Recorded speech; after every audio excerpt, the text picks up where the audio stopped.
നമുക്ക് അള്ളാഹു തന്ന നിഅമത്ത് അതിനെക്കുറിച്ച് ചിന്തിക്കണം. അള്ളാഹു അവന്റെ ഖുർആനിൽ നമ്മെ പഠിപ്പിക്കുന്നു. നമ്മൾ ഖുർആൻ പഠിക്കണം. ഖുർആൻ നമ്മളെ വിളിക്കുന്നത് എന്തിലേക്കാണെന്ന് നമ്മൾ ചിന്തിക്കണം. വമൻ അഹ്സനു ഖൗലൻ മിമ്മൻ ദആ ഇലല്ലാഹ്. അള്ളാഹുവിലേക്ക് ക്ഷണിക്കാനാണ് വഅലിന്റെ സദസ്. അള്ളാഹുവിലേക്ക് ക്ഷണിക്കാനാണ് വഅലിന്റെ സദസ്.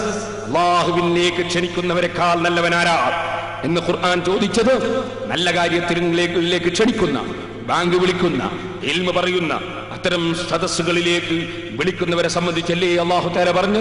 അല്ലാഹ് നമ്മളെ പഠിപ്പിക്കുന്നു, അല്ലാഹുല്ലദീ ഖലഖകും മിൻ ളഅഫിൻ. അല്ലാഹ് ആരാ? ഇബാദത്തി വശാബുൻ നസഅ ഫീ ഇബാദത്തില്ലാഹി. അല്ലാഹുവിന്റെ ഇബാദത്തിൽ വളർന്നു വന്ന ചെറുപ്പക്കാരൻ എന്നല്ലേ പറഞ്ഞു. അല്ലാഹുവിന്റെ ഇബാദത്തിൽ വളരുക എന്ന് പറയുമ്പോൾ അല്ലാഹ് ആരാ? അല്ലാഹുല്ലദീ ഖലഖകും മിൻ ളഅഫിൻ. അല്ലാഹു സുബ്ഹാനഹു വ തആല നിങ്ങളെ ദൗർബല്യത്തിൽ സൃഷ്ടിച്ചവനാണ്. നിങ്ങൾ ആദ്യം എന്തായിരുന്നു എന്ന് ചിന്തിക്കണം. നിങ്ങൾ വെറും ഒരു ചെറിയ ഇന്ദ്രിയ തുള്ളിയായിരുന്നില്ലേ? ഒരു ചെറിയ ബീജവും അതേ അണ്ടവും സങ്കലനം നടത്തിയിട്ടല്ലേ നിങ്ങളുടെ മാതാവിന്റെ വയറ്റിൽ നിങ്ങൾക്ക് ജന്മമുണ്ടായത്? നിങ്ങൾ വളരെ ദുർബലമായിരുന്നില്ലേ? അതുണ്ടാക്കാൻ കഴിയുമോ? ഇന്ന് എന്നെ ഒരു ചെറുപ്പക്കാരൻ പാലക്കാട് ജില്ലയിൽ നിന്ന് ടെലിഫോൺ ചെയ്തു. തിരുവനന്തപുരത്ത് നിന്ന് ടെലിഫോൺ ചെയ്തു. ഈ വൈകുന്നേരം ടെലിഫോൺ ചെയ്തു. നമ്മളെ കുമ്മോൾ ഇബ്രാഹിം ഉസ്താദ് അടുത്തുണ്ട്. ഞാൻ ഫോണ് തുറന്നു വെച്ചതായിരുന്നു. ആ സമയത്ത് ചെറുപ്പക്കാരൻ അദ്ദേഹം പറഞ്ഞു, എനിക്ക് വയസ്സ് 27ആയി.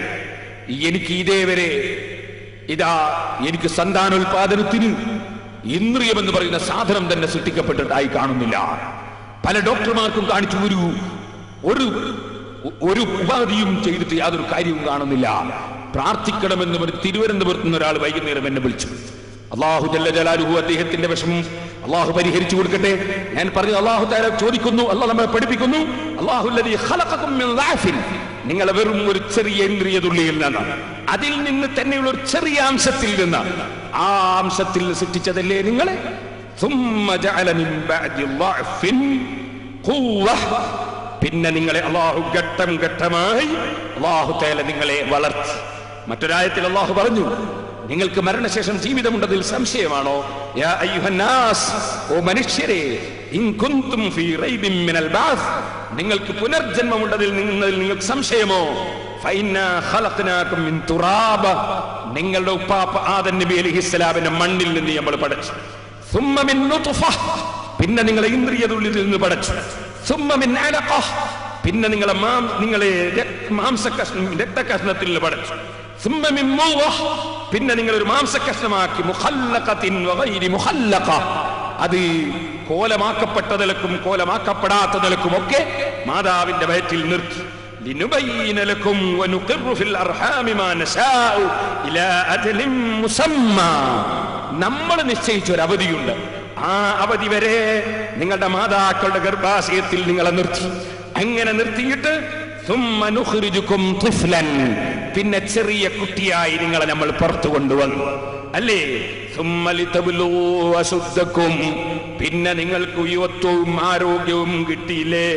വമിൻകും മൻ യുതവഫാ, ആരോഗ്യത്തോടെ മരിച്ചു പോകുന്നവർ നിങ്ങളെ കൂട്ടത്തിലുണ്ട്. വമിൻകും മൻ യുറദ്ദു ഇലാ അർദലിൽ ഉമരി ലികൈ ലാ യഅലമ മിൻ ബഅദി ഇൽമിൻ ശൈആ. എന്തൊരു വാക്കാണ് റബ്ബിന്റെ വാക്ക്.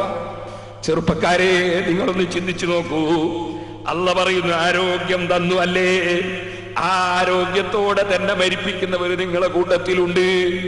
എന്നാൽ നിങ്ങളെ കൂട്ടത്തിൽ ചിലരുണ്ട് താഴ്ന്ന പ്രായത്തിലേക്ക് പോകുന്നവർ. ലികൈ ലാ യഅലമ മിൻ ബഅദി ഇൽമിൻ ശൈആ.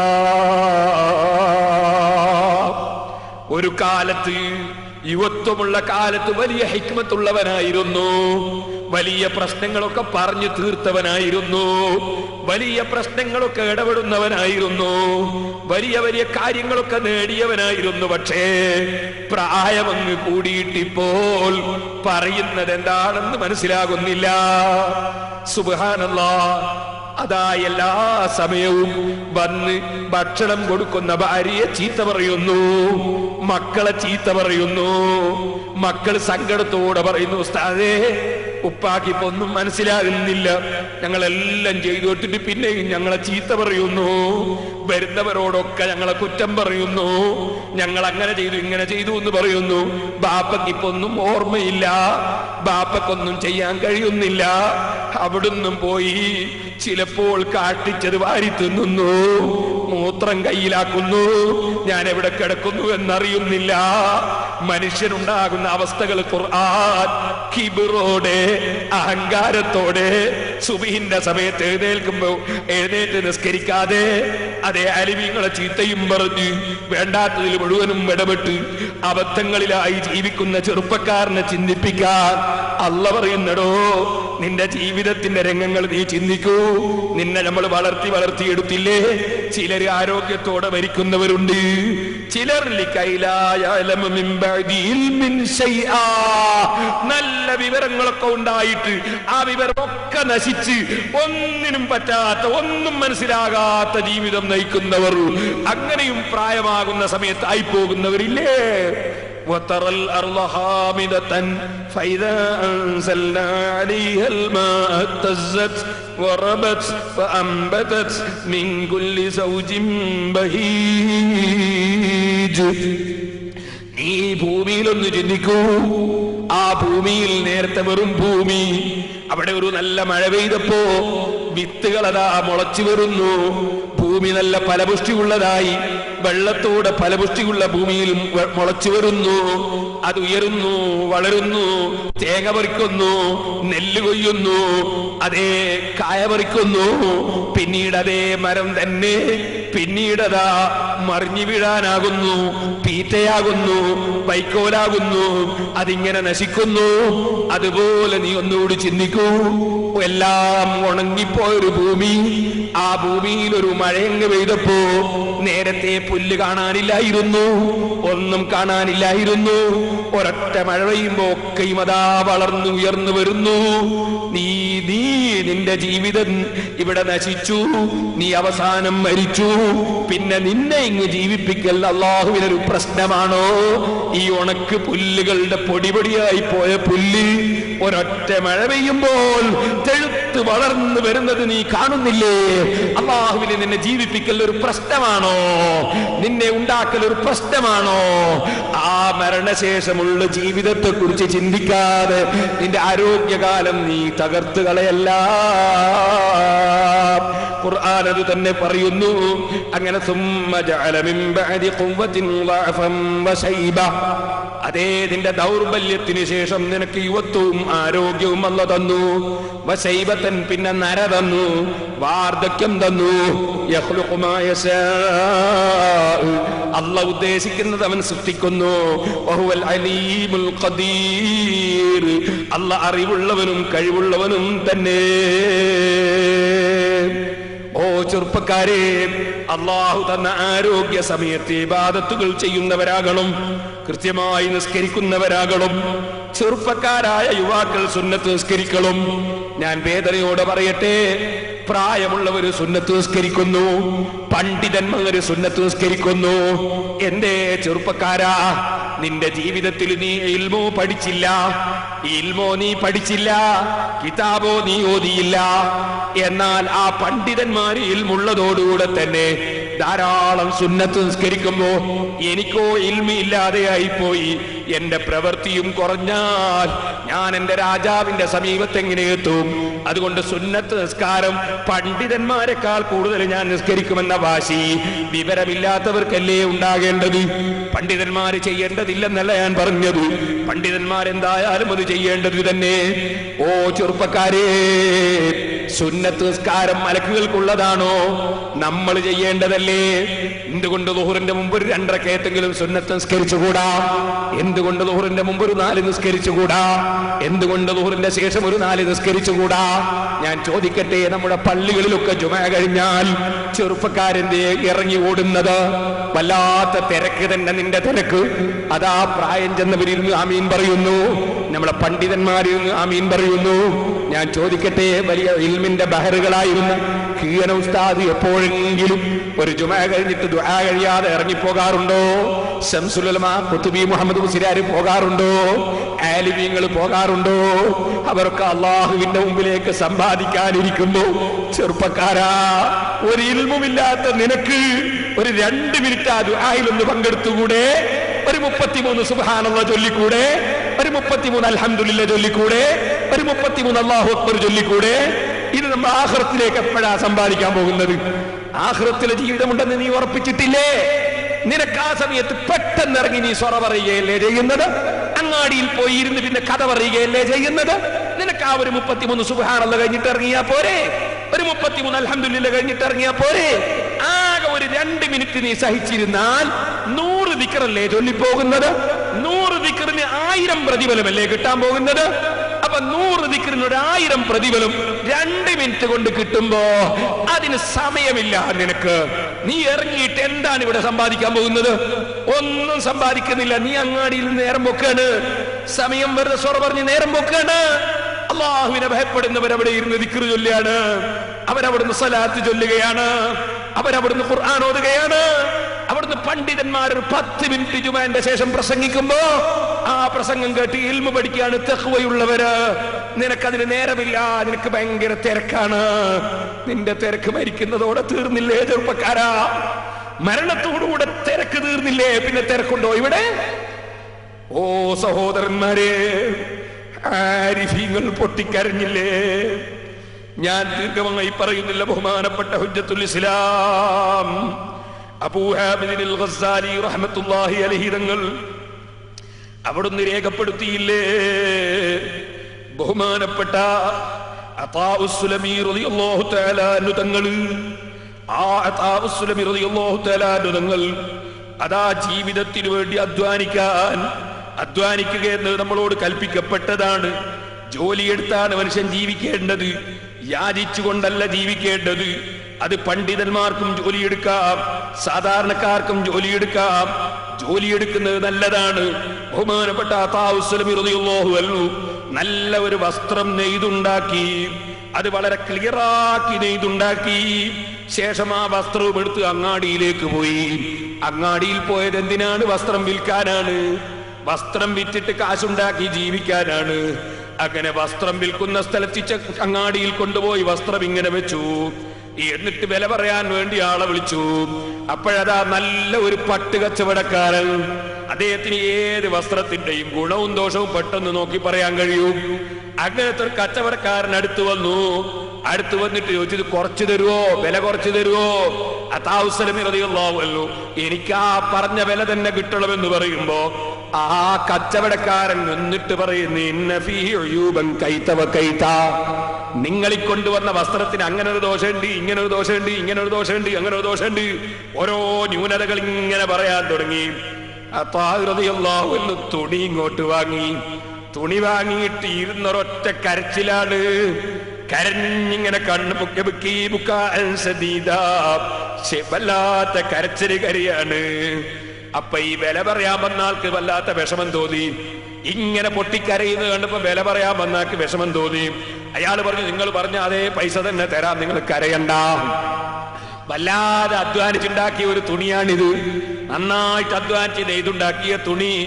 ആ തുണിക്ക് ഈ കച്ചവടക്കാരൻ വന്ന് അതിന് കുറെ ന്യൂനതകൾ ഇങ്ങനെ ചൂണ്ടിക്കാണിച്ചപ്പോ ബഹുമാനപ്പെട്ട അതാഉസ് റളിയല്ലാഹു അൻഹു കരയാണ്. ആ കരയുന്നത് കണ്ടപ്പോ ഇയാൾക്ക് കേറും തോന്നി. തോന്നിയിട്ട് പറഞ്ഞു, നിങ്ങൾ പറഞ്ഞ വില തന്നെ തരാം, നിങ്ങൾ കരയണ്ട. അപ്പോൾ ബഹുമാനപ്പെട്ട അതാഉസ് റളിയല്ലാഹു തആല അൻഹു തങ്ങൾ പറഞ്ഞു, ലൈസ ദാലിക കമാ തദുന്നു. നിങ്ങൾ എന്റെ തുണിക്ക് കുറ്റം പറഞ്ഞത് കൊണ്ടല്ല ഞാൻ കരയുന്നത്, നിങ്ങൾ എന്റെ തുണിക്ക് വില കുറക്കുന്ന വകയിലല്ല ഞാൻ കരയുന്നത്. ഇന്നമാ അന ആമിലുൻ ഫീ ഹാദിഹി സ്നാഅതി. ഞാൻ ഈ തുണി നെയ്യാൻ വേണ്ടി വല്ലാതെ അധ്വാനിച്ചു. വഖദ് ഇജ്തഹദ്തു ഫീ ഇഹ്കാമി ഹാദാ സൗബി വഇസ്ലാഹി വതഹ്സീനിഹി. ഈ തുണി നല്ല നിലയ്ക്ക് നെയ്തുണ്ടാക്കാൻ ഞാൻ അങ്ങേയറ്റം പരിശ്രമിച്ചു. ഹത്താ ലാ യൂജദ ബിഹി ഐബുൻ. ഒരു കുറ്റവും കുറവില്ലാത്ത നിലക്ക് മാർക്കറ്റിൽ ഇത് ഇറക്കണമെന്ന് വിചാരിച്ച് ഞാൻ അങ്ങേത്തല അധ്വാനിച്ചിട്ടാണ് ഈ തുണി ഞാൻ നെയ്തുണ്ടാക്കിയത്. പക്ഷേ ഫലം അദ്ഹറ ഫീഹി ഉയൂബൻ കുന്തു അൻഹാ ഗാഫിലാ. ഞാനിത് വളരെ അധ്വാനിച്ചുണ്ടാക്കിയതാണെങ്കിലും ഈ തുണിയെ സംബന്ധിച്ച് നല്ല വിവരമുള്ള ഒരാളെ മുന്നിൽ എന്റെ തുണി എത്തി നോക്കുമ്പോ എത്ര കുറ്റമാണ് അയാൾ കണ്ടുപിടിച്ചത്. ഞാൻ എത്ര അധ്വാനിച്ചാ ഇതുണ്ടാക്കിയത്. പക്ഷേ ഒരറിയുന്നവന്റെ മുമ്പിൽ വന്നു നോക്കുമ്പോ ഈ തുണിക്കൊരായിരം കുറ്റം കണ്ടുപിടിച്ചില്ലേ. അപ്പോൾ എന്റെ ചിന്ത മാറിപ്പോയി. എന്റെ ചിന്ത പോയത്, ഞാനിവിടെ തുണി നെയ്യാനല്ലല്ലോ പടക്കപ്പെട്ടത്, അത് വിൽക്കാനല്ലല്ലോ പടക്കപ്പെട്ടത്. തുണി നെയ്യുന്നതും തുണി വിൽക്കുന്നതും ഒക്കെ ജീവിക്കാനല്ലേ. ജീവിക്കുന്നത് അല്ലാഹ് ഇബാദത്ത് എടുക്കാനല്ലേ. അല്ലാഹ് എന്നെ പഠിച്ചത് ഇബാദത്തിന് വേണ്ടിയല്ലേ. ആ ഇബാദത്ത് ഞാൻ എന്റെ അറിവനുസരിച്ചൊക്കെ ഇബാദത്ത് എടുക്കുന്നുണ്ട്. പക്ഷേ ഫകൈഫ അമാലുനാ ഹാദിഹി ഇദാ ഉരിദത് ഗദൻ അലല്ലാഹ്. ഒരു തുണി നോട്ടം അറിയുന്നവന്റെ മുമ്പിൽ കഠിനാധ്വാനം ചെയ്തുണ്ടാക്കിയ തുണി അവന്റെ മുമ്പിലെത്തുമ്പോഴേക്ക് 100 ഐബാണെങ്കിൽ ഞാൻ ചെയ്യുന്ന ഇബാദത്തുകൾ അല്ലാഹുവിന്റെ മുമ്പിൽ അങ്ങെത്തുമ്പോൾ കം യബ്ദു ഫീഹാ മിനൽ ഉയൂബി വന്നുഖ്സാൻ അല്ലദീന നഹ്നു അൽയൗമ അൻഹാ ഗാഫിലൂൻ. ഇന്ന് നമ്മളത് ശ്രദ്ധിക്കുന്നില്ല, മനസ്സിലാവുന്നില്ല. പക്ഷേ പടച്ചവന്റെ മുമ്പിൽ അവനല്ലേ നാഖിദുൽ ബസീർ, അവനല്ലേ ശരിയായ നോട്ടക്കാരൻ. അവന്റെ മുമ്പിൽ കൊണ്ടുവന്ന് വെച്ച് എന്റെ അമൽ ഓരോന്നോരോന്നങ്ങ് പരിശോധിക്കുമ്പോ അല്ലാഹു തആല അതിനെന്തൊക്കെ കുറ്റങ്ങളായിരിക്കും കണ്ടെത്തുന്നത്. അത് ഓർത്തപ്പോൾ ഞാൻ പൊട്ടിക്കരഞ്ഞുപോയി. ഓ ചെറുപ്പക്കാരെ, സുന്നത്ത് നിസ്കരിക്കണമെന്ന് പറഞ്ഞില്ലേ അഷ്റഫുൽ ഖൽഖ് സല്ലല്ലാഹു അലൈഹി വസല്ലം തങ്ങൾ പറഞ്ഞു. ഫർള് നിസ്കാരത്തിന് വല്ല കേടും ഉണ്ടോ? അല്ലാഹുവിന്റെ മുമ്പിൽ എത്തുമ്പോ ഫർള് നിസ്കാരത്തിന് വല്ല കേടുമുണ്ടെന്ന് മലക്കുകളുടെ പരിശോധനയിൽ ബോധ്യപ്പെട്ടാൽ അല്ലാഹു തആല പറയും, അയാൾക്ക് സുന്നത്ത് നിസ്കാരം ഉണ്ടോ നോക്കണം. സുന്നത്ത് നിസ്കാരം ഉണ്ടെങ്കിൽ ആ കേടുള്ള ഫർളിന്റെ സ്ഥാനത്ത് സുന്നത്ത് നിസ്കാരം വെച്ചിട്ട് അദ്ദേഹത്തെ സ്വർഗത്തിലേക്ക് അയച്ചോ. സുന്നത്തില്ലെങ്കിലോ ഫർള് നിസ്കാരം ശരിയായില്ല, അവനെ നരകത്തിലേക്ക് വിട്ടോ. സദഖ ചെയ്യുന്നവർ സക്കാത്ത് കൊടുക്കൽ കൃത്യമായി കൊടുക്കേണ്ടതാ. സക്കാത്ത് കൊടുത്തതിന് വല്ല ന്യൂനതയും എവിടെയെങ്കിലും സംഭവിച്ചോ, അവൻ ധാരാളം ധർമ്മം ചെയ്തിട്ടുണ്ടോ എന്ന് നോക്ക്. നിർബന്ധമില്ലാത്ത കൊടുത്തിട്ടുണ്ടോ എന്ന് നോക്ക്. നിർബന്ധമില്ലാത്ത ധാരാളം കൊടുത്തിട്ടുണ്ടോ, അതാ സക്കാത്തിന്റെ സ്ഥാനത്ത് വെച്ചിട്ട് അദ്ദേഹത്തെ രക്ഷപ്പെടുത്തിക്കോ. ഇങ്ങനെ സുന്നത്ത് കൊണ്ട് ഫർളിനെ പരിഹരിക്കപ്പെടുമെന്ന് മുഹമ്മദുർ റസൂലുള്ളാഹി. നേരെ മറിച്ച് സുന്നത്തില്ലെങ്കിലോ പരിഹരിക്കൽ എവിടുന്നാണ്? അപ്പൊ ചെറുപ്പക്കാര് സുന്നത്ത് നിസ്കരിക്കണം. വാളിന്റെ സദസ്സിൽ വന്ന് തിരിച്ചു പോകുമ്പോ ഞാൻ ഒരൊറ്റ ഫർളും ഖളാക്കുകയില്ലെന്ന് ഉറപ്പിക്കണം. ഞാൻ സുന്നത്തുകൾ ജീവിതത്തിൽ എടുക്കുമെന്ന് ഉറപ്പിക്കണം. നമ്മൾ ഖുർആൻ ഒരു ദിവസം ഓതുമെന്ന് ഉറപ്പിക്കണം. സലാത്ത് ചൊല്ലുമെന്ന് ഉറപ്പിക്കണം. ദിക്ർ ഹൽഖയുടെ സദസ്സിൽ ഞാൻ പോയിരിക്കുമെന്ന് ഉറപ്പിക്കണം. ദിക്റും സലാത്തും ചെല്ലുമ്പോൾ പങ്കെടുക്കണം. മൗലിദ് ഓതുമ്പോൾ റസൂലുള്ളാഹിന്റെ മദ്ഹ് പാടുകയാണ്, അവിടെ ഞാൻ ഇരിക്കുമെന്ന് ഉറപ്പിക്കണം. മൗലിദ് അപ്പുറത്ത് ഓതുന്നു 2 ആള്, ബാക്കിയുള്ളവരൊക്കെ ഇപ്പുറത്ത് കഥ പറയുന്നു. എന്തേ, നമുക്ക് റസൂലുള്ളാഹിന്റെ മദ്ഹ് വേണ്ടേ? നമുക്ക് അല്ലാഹുവിന്റെ റസൂലിന്റെ പൊരുത്തം വേണ്ടേ? നമ്മുടെ നാടുകളിലൊക്കെ മൗലിദ് ഓതുന്നു, 4-5 മുസ്ലിയാമാര് മൗലിദ് ഓതുന്നു, അതൊരു കർമ്മം. ബാക്കിയുള്ളവരൊക്കെ പന്തലിരുന്ന് കഥ പറയുന്നു. അല്ലാഹുവിന്റെ റസൂലിന്റെ മദ്ഹ് ഒന്ന് കേട്ടുകൂടെ നമുക്ക്? അറിയില്ലെങ്കിൽ ആ സദസ്സിൽ ഇരുന്ന് ബർക്കത്തെടുത്തുകൂടെ നമുക്ക്? ദിക്ർ ചൊല്ലുമ്പോ മറ്റുള്ളവർക്ക് ഇപ്പുറത്ത് ഇങ്ങനെ ശബ്ദം ഉണ്ടാക്കുക. ദിക്ർ ചൊല്ലുന്നവര് ചൊല്ലുന്നു, നമുക്കതൊന്നും വേണ്ടാത്ത മാതിരിയുണ്ട്. അങ്ങനെ ആകാൻ പറ്റുമോ? നമ്മളും ചൊല്ലണ്ടേ ദിക്ർ? ഒരു ലാ ഇലാഹ ഇല്ലല്ലാഹ് ചൊല്ലിയാൽ അത് വലിയ കാര്യമല്ലേ? ഒരു ദിക്ർ ചൊല്ലിയാൽ അത് കാര്യമല്ലേ? ഒരു സുബ്ഹാനല്ലാഹ് ചൊല്ലിയാൽ അതുകൊണ്ട് സ്വർഗത്തിലേക്ക് നമ്മളൊരു മരം നട്ടില്ലേ? അല്ലാഹുവിന്റെ റസൂൽ നമ്മളെ പഠിപ്പിച്ചില്ലേ ദിക്റിന്റെ മഹത്വം? നമ്മളും ചൊല്ലണ്ടേ ദിക്ർ? ഇബാദത്തിൽ വളർന്നു വരണം. പണ്ഡിതന്മാര് ദീനിന് വേണ്ടി ഓടി നടന്ന് പ്രവർത്തിക്കുന്നു, നമ്മൾ അവരുടെ കൂടെ കൂട്ടിച്ചേർന്ന് കൊടുക്കണ്ടേ? ഓ ചെറുപ്പക്കാരെ, ഞാൻ നിങ്ങളോട് ചോദിക്കട്ടെ, ക്രിസ്തു സമുദായം വളരെ ചുരുക്കം ന്യൂനപക്ഷമല്ലേ? സിഖ് സമുദായം വളരെ ന്യൂനപക്ഷമല്ലേ? പക്ഷേ നമ്മുടെ രാജ്യത്ത് എല്ലാ നിലക്കും ഉയർന്നു നിൽക്കുന്നത് സിഖ് സമുദായവും അതുപോലെ ക്രിസ്തു സമുദായവും. എവിടെയും അവർ രംഗത്ത് ഉയർന്നു നിൽക്കുകയല്ലേ? ഞാൻ അവരോട് അസൂയ ഉണ്ടായിട്ട് പറയുകയല്ല, നമ്മൾ പാഠം പഠിക്കാൻ വേണ്ടി പറയുകയാണ്. ഞാൻ നിങ്ങളോട് ചോദിക്കട്ടെ, എന്താ കാരണം? കാരണം അവരുടെ പണ്ഡിതന്മാർ, അവരുടെ അച്ഛന്മാർ, അവരുടെ പാതിരിമാർ, അവരുടെ പുരോഹിതന്മാർ, അവർ അവരുടെ സമുദായത്തിന്റെ നന്മയ്ക്ക് വേണ്ടി അവർ വിദ്യാഭ്യാസ പ്രവർത്തനം നടത്തുന്നു. അവർ ധാരാളം സ്ഥാപനങ്ങൾ നിർമ്മിക്കുന്നു, ധാരാളം സ്കൂളുകൾ നിർമ്മിക്കുന്നു, ധാരാളം സ്ഥാപനങ്ങൾ നിർമ്മിക്കുന്നു. അവരതിന്റെ പ്രവർത്തനം നടത്തുമ്പോൾ ക്രിസ്തു സമുദായം, ക്രിസ്ത്യാനികളായ അച്ഛന്മാരുടെ പിന്നിൽ അവരിൽ പല പാർട്ടിക്കാരുമുണ്ട്. ക്രിസ്ത്യാനികൾ ഒറ്റ പാർട്ടിയല്ല, 100 പാർട്ടിയിലാണവർ. കാരണം ഏത് പാർട്ടി ഭരിച്ചാലും അവർക്ക് കാര്യം ശരിയാകാൻ അവരുടെ പാർട്ടിയിൽ അവരുടെ സമുദായം ഉണ്ടാകും. ഇരിക്കട്ടെ, ഞാൻ പറഞ്ഞു വരുന്നത്, ആ ക്രിസ്തു സമുദായത്തിന് പാർട്ടികൾ, രാഷ്ട്രീയ പാർട്ടികൾ പലതാണെങ്കിലും അവരുടെ പണ്ഡിതന്മാര് സമുദായത്തിന് പ്രവർത്തിക്കുമ്പോ എല്ലാ പാർട്ടിക്കാരും ആ പണ്ഡിതന്മാരെ പിന്നിൽ അണിനിരന്ന് ഒത്താശ ചെയ്തു കൊടുക്കുന്നു. അതിന്റെ ഗുണം ആ സമുദായം അനുഭവിക്കുന്നു, സിഖ് സമുദായം അനുഭവിക്കുന്നു. നമ്മളോ നമ്മളുടേത് ആ രൂപത്തിലായി വരുന്നില്ല. അല്ലാഹു നമ്മുടെ സമുദായത്തെ നന്നാക്കട്ടെ. പണ്ഡിതന്മാര് ദീനിന്റെ പ്രവർത്തനത്തിന് ഇറങ്ങുമ്പോ, സമുദായത്തിന്റെ നന്മയ്ക്ക് വേണ്ടി അധ്വാനിക്കുമ്പോ സമൂഹം മുഴുവനും അവരെ പിന്തുണക്കുകയല്ലേ വേണ്ടത്. കാര്യലാഭത്തിന് വേണ്ടിയല്ല, സ്ഥാനമാനത്തിന് വേണ്ടിയല്ല. ഈ സമൂഹത്തിന്റെ നന്മയ്ക്ക് വേണ്ടി അധ്വാനിക്കുമ്പോ അത് കണ്ടറിയാൻ നമുക്ക് സാധിക്കണ്ടേ സഹോദരന്മാരെ? അല്ലാഹുവിന്റെ റസൂല് പ്രത്യേകം പറയുകയാണ്, ഓ ചെറുപ്പക്കാരെ, നിങ്ങളെ യുവത്വകാലം നിങ്ങൾ നശിപ്പിക്കല്ല, മറിച്ച് നിങ്ങൾ അല്ലാഹുവിന്റെ മുമ്പിലേക്ക് പോകുന്നതിന് മുമ്പ് യുവത്വകാലത്ത് ധാരാളം സമ്പാദിക്കേണ്ടതുണ്ട്. നബി സല്ലല്ലാഹു അലൈഹി വസല്ലം തങ്ങൾ പ്രത്യേകം നമ്മെ പഠിപ്പിക്കുന്നു. ഇമാം അഹ്മദ് റളിയല്ലാഹു അൻഹു മറ്റും റിപ്പോർട്ട് ചെയ്യുന്നു, ഓ ജനങ്ങളെ, യുത്തനിം ഖംസൻ ഖബ്ല ഖംസിൻ, 5 കാര്യം വരുന്നതിന് മുമ്പ് നിങ്ങൾ 5 കാര്യം നേടിയെടുക്കണം. 5 കാര്യം വരുന്നതിന് മുമ്പ് നിങ്ങൾ 5 കാര്യം നേടിയെടുക്കണം.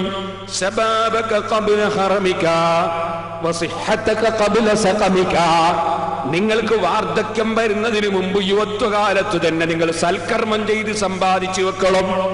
യുവത്വകാലത്ത് സൽക്കർമ്മം ചെയ്ത് സമ്പാദിച്ചു വെക്കണം. വസിഹ്ഹതക ഖബ്ല സഖമിക, നിനക്ക് രോഗം വരുന്നതിന് മുമ്പ് ആരോഗ്യമാണ്. ആരോഗ്യമുള്ള സമയത്ത് തന്നെ നിന്റെ പാരത്രിക ലോകത്തിന് വേണ്ടി സമ്പാദിച്ചു വെക്കണം. വഗിനാക ഖബ്ല ഫഖ്രിക, നീ ഫഖീറാകാൻ പോവുകയാണ്. മരിക്കുന്നതോടുകൂടെ നിനക്ക് സമ്പാദ്യങ്ങളൊന്നും ഉണ്ടാക്കാൻ വകുപ്പില്ല. ആ ഫഖീർ തരം നിനക്ക് വരുന്നതിന് മുമ്പ് നിനക്ക് ഇപ്പോൾ സമ്പാദിക്കാൻ പറ്റുന്ന സമയമാണ്. നിന്റെ ഫഖീർ തരം വരുന്നതിന് മുമ്പ് നിന്റെ ഐശ്വര്യം നീ മുതലെടുക്കണം. വഫറാഗക ഖബ്ല ശുഗ്ലിക, ഓ ചെറുപ്പക്കാരെ, കല്യാണം കഴിച്ചു മക്കളായി, പ്രായമായി, ഇനി മകളെ കെട്ടിക്കണം, മകനെ കെട്ടിക്കണം, വീടുണ്ടാക്കണം, 100 പ്രശ്നങ്ങളല്ലേ. ആ പ്രശ്നം വരുന്ന സമയത്ത് നിനക്ക് പലതിനും സമയം കിട്ടൂല. അതുകൊണ്ട് ചെറുപ്പക്കാരായ കുട്ടികൾ അത്തരം വിഷയങ്ങൾ വരുന്നതിന് മുമ്പ് ധാരാളം ചെയ്തു വെക്കണം. നിനക്ക് വലിയ ഡ്യൂട്ടി, വലിയ ജോലി വരാൻ പോവാണ്. നിന്റെ മകളെ കെട്ടിക്കലും, നിന്റെ ഭാര്യയും കൊണ്ട് ആസ്പത്രിയിൽ പോകലും, അതിന്റെ ചെലവ് നോക്കലും, അങ്ങനെ തുടങ്ങി ഒരുപാട് വരാൻ പോവാണ്. അതിനു മുമ്പ് ഇപ്പൊ കല്യാണം കഴിക്കുന്നതിന് മുമ്പുള്ള ചെറുപ്പക്കാരില്ലേ, കഴിച്ച ഉടനെ ഉള്ളവരില്ലേ, ഇപ്പൊ നിങ്ങൾക്ക് ചെലവില്ല, ഇപ്പൊ നിങ്ങൾക്ക് വേറെ ഒന്നുമില്ല. ഇപ്പോൾ നിങ്ങളെ ജോലിക്ക് മുമ്പാണ്. പ്രശ്നം വരുന്നതിന് മുമ്പുള്ള സമയത്ത് നീ നന്നായി ഇബാദത്ത് ചെയ്യണം. വഹയാതക ഖബ്ല മൗതിക, നിന്റെ മരണം സംഭവിക്കുന്നതിന് മുമ്പ് ജീവിതകാലത്ത് മരണത്തിന് വേണ്ടി നീ സമ്പാദിക്കണം മോനെ. അഷ്റഫുൽ ഖൽഖ് മുഹമ്മദുർ റസൂലുള്ളാഹി സ്വല്ലല്ലാഹു അലൈഹി വസല്ലം തങ്ങൾ പഠിപ്പിക്കുന്ന, ഇമാം തിർമിദി റളിയല്ലാഹു തആല നിങ്ങൾ റിപ്പോർട്ട് ചെയ്യുന്ന ഹദീസ്. സഹോദരന്മാരെ, ആഖിറത്തെ കുറിച്ചുള്ള ചിന്ത നമ്മുടെ ചെറുപ്പക്കാരിൽ വേണം. ചെറുപ്പത്തിലെ ആ രൂപത്തിൽ മക്കളായി വരാൻ എന്റെ ഉമ്മമാരെ, മക്കളെ വളർത്തുമ്പോൾ നിങ്ങൾ ഒരുപാട് കാര്യങ്ങൾ ശ്രദ്ധിക്കേണ്ടതുണ്ട്. എല്ലാം കൂടി ഇന്നത്തെ ഒരു ദിവസം പറയാൻ കഴിയില്ല. ഞാൻ ചില സൂചനകൾ ബഹുമാനപ്പെട്ട ഹുജ്ജത്തുൽ ഇസ്ലാം അബൂ ഹാമിദ് അൽ ഗസാലി റഹ്മത്തുള്ളാഹി അലൈഹി അവിടുത്തെ ലോക പ്രസിദ്ധമായ ഇഹ്യാ ഉലൂമുദ്ദീനിൽ ചൂണ്ടിക്കാണിച്ച ചില സൂചനകൾ നിങ്ങളെ ശ്രദ്ധയിൽപ്പെടുത്തട്ടെ. നമ്മുടെ ഉമ്മമാര് ശ്രദ്ധിക്കണം, നമ്മുടെ രക്ഷിതാക്കൾ ശ്രദ്ധിക്കണം. ഇമാം ഗസാലി റഹിമഹുല്ലാഹ് പറയുന്നു, ചെറിയ കുട്ടി നല്ല മനസ്സ്, ചെറിയ കുട്ടി നല്ല മനസ്സ്, ആരോടും വിദ്വേഷമില്ല, ആരോടും വൈരാഗ്യമില്ല, ആരോടും എതിർപ്പില്ല. ചെറിയ മനസ്സ്, നല്ല മനസ്സ്. ആ നല്ല മനസ്സ് നല്ല തെളിഞ്ഞ കണ്ണാടി പോലെയുള്ള മനസ്സാണ് ചെറിയ മക്കളുടെ മനസ്സ്. ആ ചെറിയ മക്കളുടെ മനസ്സിൽ നല്ലത് നാം വിതക്കണം, നല്ലത് നാം വിതക്കണം, നല്ല ചിന്തകൾ വളർത്തിയെടുക്കണം. അതിനുവേണ്ടി ബഹുമാനപ്പെട്ട ഇമാം ഗസാലി റഹ്മത്തുള്ളാഹി അലൈഹി തങ്ങൾ പറയുന്നു, യാ അയ്യുഹല്ലദീന ആമനൂ ഖൂ അൻഫുസകും വഅഹ്ലീകും നാറാ. നിങ്ങളുടെ ഫാമിലി, നിങ്ങളുടെ കുടുംബം, നിങ്ങളുടെ ശരീരം രണ്ടും നരകത്തിൽ നിന്ന് കാക്കണമെന്ന് അല്ലാഹു പറഞ്ഞില്ലേ? അപ്പൊ നിങ്ങളെ കുട്ടികളെ ശരീരം നിങ്ങൾ അല്ലാഹുവിൻ നരകത്തിൽ നിന്ന് കാക്കണം, നിങ്ങളെ ഭാര്യമാരെ ശരീരം കാക്കണം, നിങ്ങളെ കുടുംബത്തിന്റെ ശരീരം കാക്കണം. അപ്പോൾ നീ ഇമാം ഗസ്സാലി റഹിമഹുല്ലാ പറയുന്ന ഉപദേശം സ്വീകരിക്കുന്നത് മകനോടുള്ള വെറുപ്പല്ല, മക്കളോടുള്ള എതിർപ്പല്ല, മക്കളെ തീയിൽ നിന്ന് രക്ഷപ്പെടുത്തുകയാണ്, മക്കളെ തീയിൽ നിന്ന് രക്ഷപ്പെടുത്തുകയാണ്. നമ്മളെ മുൻഗാമികൾ നമ്മളെ മക്കളെ എത്ര ആലിമീങ്ങളാക്കി വളർത്തി. നാദാപുരത്തൊക്കെ മുമ്പ് എത്ര വലിയ ആലിമീങ്ങൾ ഉണ്ടായി. എന്താ കാരണം? കാരണം നാദാപുരത്ത് നമ്മുടെ മുൻഗാമികൾ അവരെ മക്കളെ ഇൽമു പഠിക്കാൻ വേണ്ടി വലിയ വലിയ ദർസിലേക്ക് പറഞ്ഞയച്ചു. ഇപ്പോൾ നാദാപുരത്ത് മുസ്ലിമീങ്ങളുണ്ട്, പേരോട് മുസ്ലിമീങ്ങളുണ്ട്, അതേ എല്ലാ സ്ഥലത്തും മുസ്ലിമീങ്ങളുണ്ട്. പക്ഷേ അല്ലാഹു തആല പണം തന്നു നോക്കുമ്പോ സ്വന്തം മക്കളെ ഇൽമു പഠിപ്പിക്കണമെന്ന ചിന്ത നമ്മളെ ഖൽബിന്ന് പോയി. അതേ ആലിമീങ്ങളാക്കി മക്കളെ വളർത്താൻ ആലിമീങ്ങൾ തന്നെ തയ്യാറല്ല. മുസ്ലിമീങ്ങളെ കൂട്ടത്തിലുള്ള പണ്ഡിതന്മാർക്ക് തന്നെ അവരെ മകൻ ഒരു ഡോക്ടറാകണം, ഒരു എഞ്ചിനീയർ ആകണം, അല്ലെങ്കിൽ മറ്റെന്തെങ്കിലും ആകണമെന്നല്ലാതെ ഒരു ആലിമാകണം എന്ന ചിന്ത നമ്മളെ രക്ഷിതാക്കളെ ആലിമീങ്ങളെ മനസ്സിൽ തന്നെ വരുന്നില്ല. കാരണം കാലം ദുഷിച്ചുപോയി. ആഖിറത്തിന് വില കൽപ്പിക്കുന്നതിന് പകരം ദുനിയാവിന് വില വന്നുപോയി. അല്ലാഹു നമ്മുടെ സമുദായത്തെ നന്നാക്കട്ടെ. ബഹുമാനപ്പെട്ട ഇമാം ഗസ്സാലി റഹിമഹുല്ലാഹ് പറയുന്നു, വമഹ്മാ കാന ലബു യസൂനുഹു അൻ നാരി ദുനിയ ഫബിഅൻ യസൂനുഹു അൻ നാരിൽ ആഖിറതി ഔലാ. ഈ ഭൂമിയിലുള്ള തീക്കുണ്ടാരത്തിൽ പോയി നിന്റെ മകൻ ചാടിപ്പോകുന്നത് കാക്കണമെന്ന് നിനക്ക് ചിന്തയില്ലേ ബാപ്പാ? നിനക്ക് ചിന്തയില്ലേ ഉമ്മ? എന്നാ നരകത്തിലെ തീയിൽ നിന്റെ മകൻ പോയി ചാടരുതെന്ന ചിന്ത നിന്റെ മനസ്സിൽ വേണ്ടേ ഉമ്മ? നിന്റെ മനസ്സിൽ വേണ്ടേ ബാപ്പാ? ഇത് പറഞ്ഞുകൊണ്ട് ഇമാം ഗസ്സാലി റഹ്മത്തുള്ളാഹി അലൈഹി നിങ്ങൾ പറയുന്നു, ആദ്യം തന്നെ പറയുന്ന കാര്യം, കുട്ടിയെ നിങ്ങൾ നന്നായി വളർത്തണം. അതിൽ ഒന്നാമത്തെ കാര്യം എന്താണ്? വയഹ്ഫദൂ ബിനൽ ഖുറാനാഇ സൂഅ്.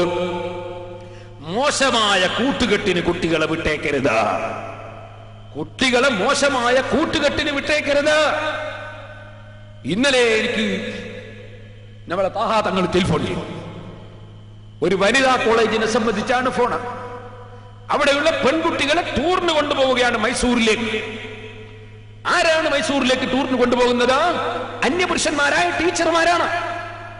ഈ അന്യപുരുഷന്മാരായ ടീച്ചർമാരുടെ കൂടെ അതാ SSLC ഒക്കെ കഴിഞ്ഞ ചെറുപ്പക്കാരികളായ കുട്ടികളെ ടൂറിന് അയച്ചു കൊടുക്കുകയാണ്. ബാപ്പ കൂടെയുണ്ടോ? ഉമ്മ കൂടെയുണ്ടോ? അത് ചിന്തിക്കാൻ നമ്മുടെ സമുദായം വളരുന്നുണ്ടോ? പറഞ്ഞാലങ്ങ് അയച്ചു കൊടുക്കുകയല്ലേ ബാപ്പയും ഉമ്മയും?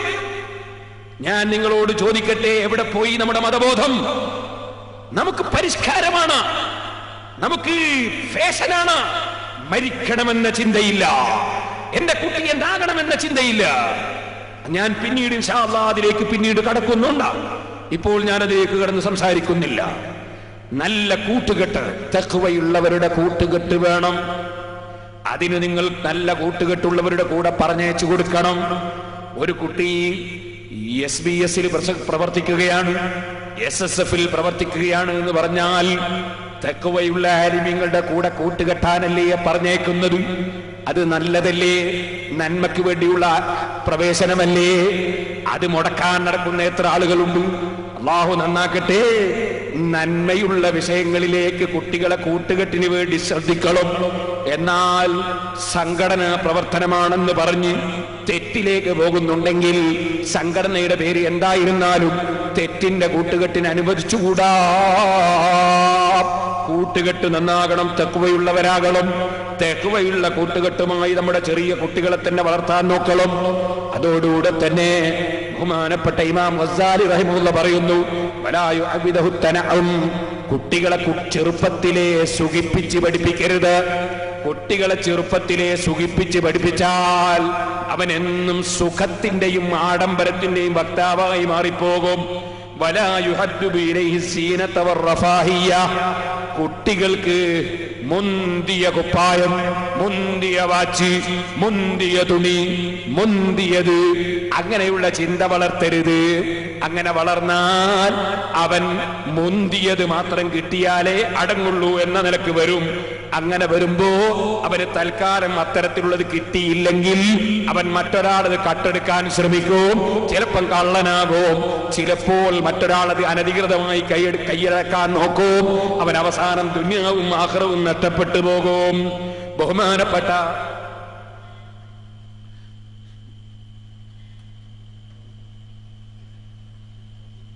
ഇമാം ഗസ്സാലി റഹ്മത്തുള്ളാഹി അലൈഹി തങ്ങൾ പറയുന്നു, അതോടുകൂടെ തന്നെ ഓ ജനങ്ങളെ, സ്ത്രീകളോട് പ്രത്യേകം പറയാണ്, ഹലാലായ സ്വത്ത് കഴിക്കുന്ന ഉമ്മമാരുടെ മുലപ്പാലല്ലാതെ കൊടുക്കരുത്. ഹലാലായ സ്വത്ത് കഴിക്കുന്നവരുടെ മുലപ്പാൽ കൊടുത്ത് വളർത്തണം മക്കളെ. കാരണം ജീവിതത്തിന്റെ തുടക്കത്തിൽ തന്നെ ഹറാമ് കഴിച്ച് ജീവിക്കുന്ന കുട്ടികളാണെങ്കിൽ അവരുടെ ജീവിതം നന്നായി കിട്ടൽ പ്രയാസം തന്നെ. ഇത് പറയുമ്പോ നന്നായി ചിന്തിക്കണം. ഇമാം ഗസ്സാലി തങ്ങൾ പറയും, ഫൈനൽ ലബനൽ ഹാസില മിനൽ ഹറാമി ലാ ബർക്കത ഫീ. ആദ്യം തന്നെ ഉമ്മയുടെ മുല കുടിക്കുമ്പോ മുലയിലെ പാല് തന്നെ ഹലാലാകണം എന്ന് പറഞ്ഞ രക്ഷിതാക്കളെ, നമ്മളെ ഭാര്യമാർക്ക് കൊണ്ടുകൊടുക്കുന്ന ഏത് സാധനവും ഹലാലാകണം. അവരുടെ മുലയിലുണ്ടാകുന്ന പാല് ഹറാമിലൂടെ ഉള്ളതാണെങ്കിൽ ആ പാല് കുടിച്ച് വളരുന്ന കുട്ടിയിൽ ബറക്കത്തില്ല. കുറെ കാലം കഴിഞ്ഞിട്ട് എന്റെ മകൻ ഞാൻ പറയും പോലെ കേൾക്കുന്നില്ല, എന്റെ മകൻ അതാ ഉമ്മാനി ഉപ്പാനി അനുസരിക്കുന്നില്ല ഉസ്താദേ. കുട്ടി നന്നാവും ദ്വാരക്കണം. വെറും ദ്വാരനാ പോരാ, നമ്മൾ ആദ്യം ഒന്ന് ശ്രദ്ധിക്കണം. നമ്മൾ ആദ്യം ശ്രദ്ധിക്കണം. മക്കളെ വളർത്തുമ്പോ തുടക്കം മുതലേ ശ്രദ്ധിക്കണം. പിന്നെയും ബഹുമാനപ്പെട്ടവർ പറയാണ്, ഓ മനുഷ്യ, കുട്ടികൾക്ക് കുട്ടിക്കാലത്ത് ലജ്ജയുണ്ടാകും. ആ ലജ്ജയെ നീ നിരുത്സാഹപ്പെടുത്തണ്ട. ഇപ്പൊ നിങ്ങൾ കണ്ടില്ലേ, പെണ്ണുങ്ങൾ, അന്യ പെണ്ണുങ്ങൾ ഫോൺ എടുത്തിട്ട് അസ്സലാമു അലൈക്കും എന്ന് പറയുന്നത്. അന്യ ആണുങ്ങളോട് അസ്സലാം പറയും. കയറി വന്നിട്ട് അന്യ ആണുങ്ങളോട് അസ്സലാമു അലൈക്കും. എവിടുന്ന് പഠിച്ചതാണിത്? അന്യ സ്ത്രീകൾ അന്യ പുരുഷന്മാർക്ക് സലാം പറയാമോ? അതിപ്പോ ചെറിയ കുട്ടികളടക്കം പഠിച്ചു വരുന്നേ. അന്യപുരുഷന്മാർക്ക് സലാം ചൊല്ലിയിട്ട് പറ്റില്ല. കുട്ടികളെ ചെറുപ്പത്തിലേ തടയണം. പെൺകുട്ടികൾ അന്യപുരുഷന്മാർക്ക് സലാം ചൊല്ലി പഠിപ്പിക്കരുത്. ഞാൻ നിങ്ങളോട് പറയട്ടെ, ലജ്ജയോടുകൂടെ ജീവിക്കുന്ന കുട്ടികളെ ലജ്ജയിൽ നിന്നകറ്റി നീ എന്തങ്ങ് പുറത്തൊന്നും വരാണ്ട് ഇങ്ങനെ നാണക്കേടും കൊണ്ടിരിക്കുന്നു എന്ന് ചോദിക്കും ഈ രക്ഷിതാവ് തന്നെ. എന്നിട്ട് എല്ലാ രംഗത്തും കുട്ടികളെ ഇറക്കി കുട്ടികൾ എന്നത് ചെയ്യാമെന്നില്ലാത്ത രൂപത്തിലേക്ക് വളർത്തി പാടില്ല. ഇമാം ഗസ്സാലി റഹിമഹുല്ലാഹ് പറയുന്നു, അൽ ഹയാഉ മിനൽ ഈമാൻ, ലജ്ജ ഈമാനിൽപ്പെട്ടതാണെന്ന് നബി സല്ലല്ലാഹു അലൈഹി വസല്ലം പറഞ്ഞു. ഈമാനുള്ളവർക്ക് ലജ്ജയുണ്ടാവും. അപ്പൊ നീ ലജ്ജയെ നിരുത്സാഹപ്പെടുത്തി പെൺകുട്ടികളെയും ആൺകുട്ടികളുമൊക്കെ ഏത് രംഗത്തും ഇറങ്ങി വരാമെന്ന ചിന്തയിലേക്ക് കൊണ്ടുവരരുത്. സുബ്ഹാനല്ലാഹ്. ഇമാം ഗസ്സാലി റഹിമഹുല്ലാഹ് വീണ്ടും പറയുന്നു, ഓ മനുഷ്യ, നീ കുട്ടികളെ വളർത്തിയെടുക്കുമ്പോ വളരെ നല്ല ഭക്ഷണങ്ങൾ കഴിച്ച് വളരെ നന്നായി തിന്നുന്ന ചില കുട്ടികളുണ്ടാകും.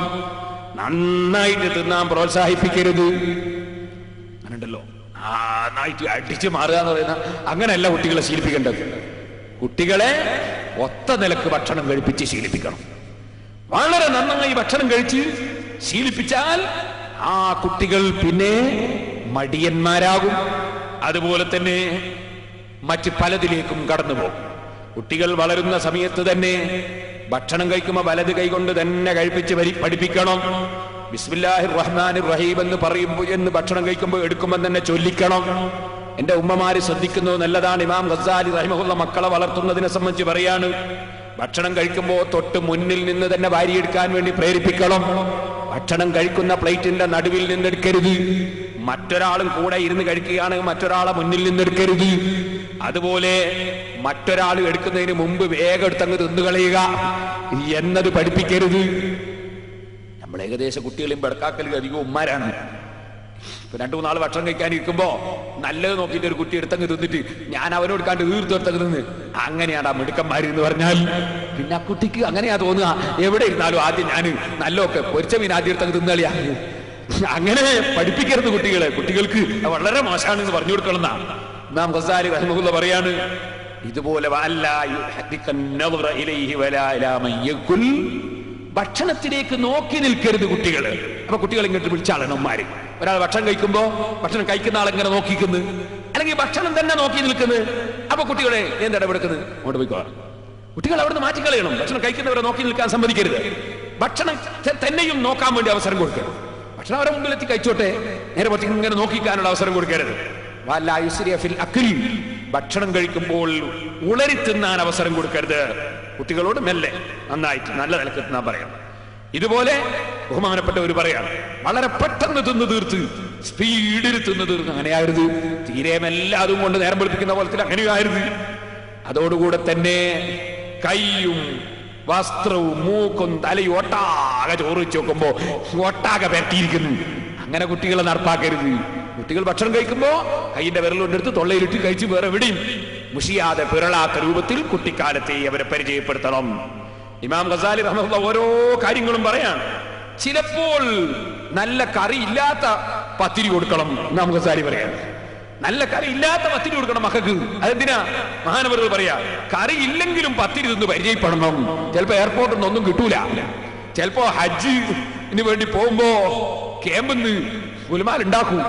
ഹജ്ജിന് പോയാൽ അവിടുന്ന് ക്ഷമിക്കാൻ കഴിയൂല. കാരണം നല്ല രുചിയുള്ള ഭക്ഷണം കഴിച്ച് പഠിച്ചാൽ അത് പറ്റൂല. ഇടക്കൊക്കെ കറിയും കൂട്ടാനൊന്നും ഇല്ല, കഴിച്ച് പഠിപ്പിക്കണം എന്നാ ഇമാം ഗസാലി റഹ്മത്തുള്ളാഹി പറയുന്നു. പിന്നെയും ബഹുമാനപ്പെട്ടവർ പറയാണ്, അതാ നന്നായിട്ട് തിന്നുമ്പോ തിന്നുന്നവരെ പ്രോത്സാഹിപ്പിക്കരുത്. അപ്പൊ നിങ്ങൾ ഇങ്ങനെ ഇടക്കിടക്ക് പറയണേ, ഈ അമിതമായ തീറ്റി ഉണ്ടല്ലോ, അത് മൂരിന്റെ തീറ്റിയാ. കാള തിന്നുന്ന പോലെ, പശു തിന്നും പോലെ തീറ്റിയോട് തീറ്റി, അങ്ങനെ തിന്നരുത് എന്ന് പഠിപ്പിക്കണം എന്നാ.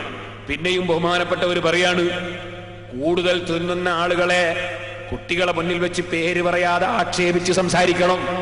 അപ്പൊ ഈ കുട്ടിക്ക് ഇങ്ങനെ തോന്നും, അങ്ങനെ അധികം തിന്ന് മോശമാണ് എന്ന ധാരണ കുട്ടിയുടെ മനസ്സിൽ വളരും. പിന്നെയും പറയാണ്, കുറഞ്ഞ ഭക്ഷണം കൊണ്ട് മതിയാക്കി ശീലിപ്പിക്കണം. അതുപോലെ വെളുത്ത വസ്ത്രം ധരിക്കാൻ കുട്ടിക്ക് താല്പര്യമുണ്ടാക്കണം. കളറുള്ളത് മാത്രം ധരിക്കാനുള്ള താല്പര്യമുണ്ടാക്കരുത്.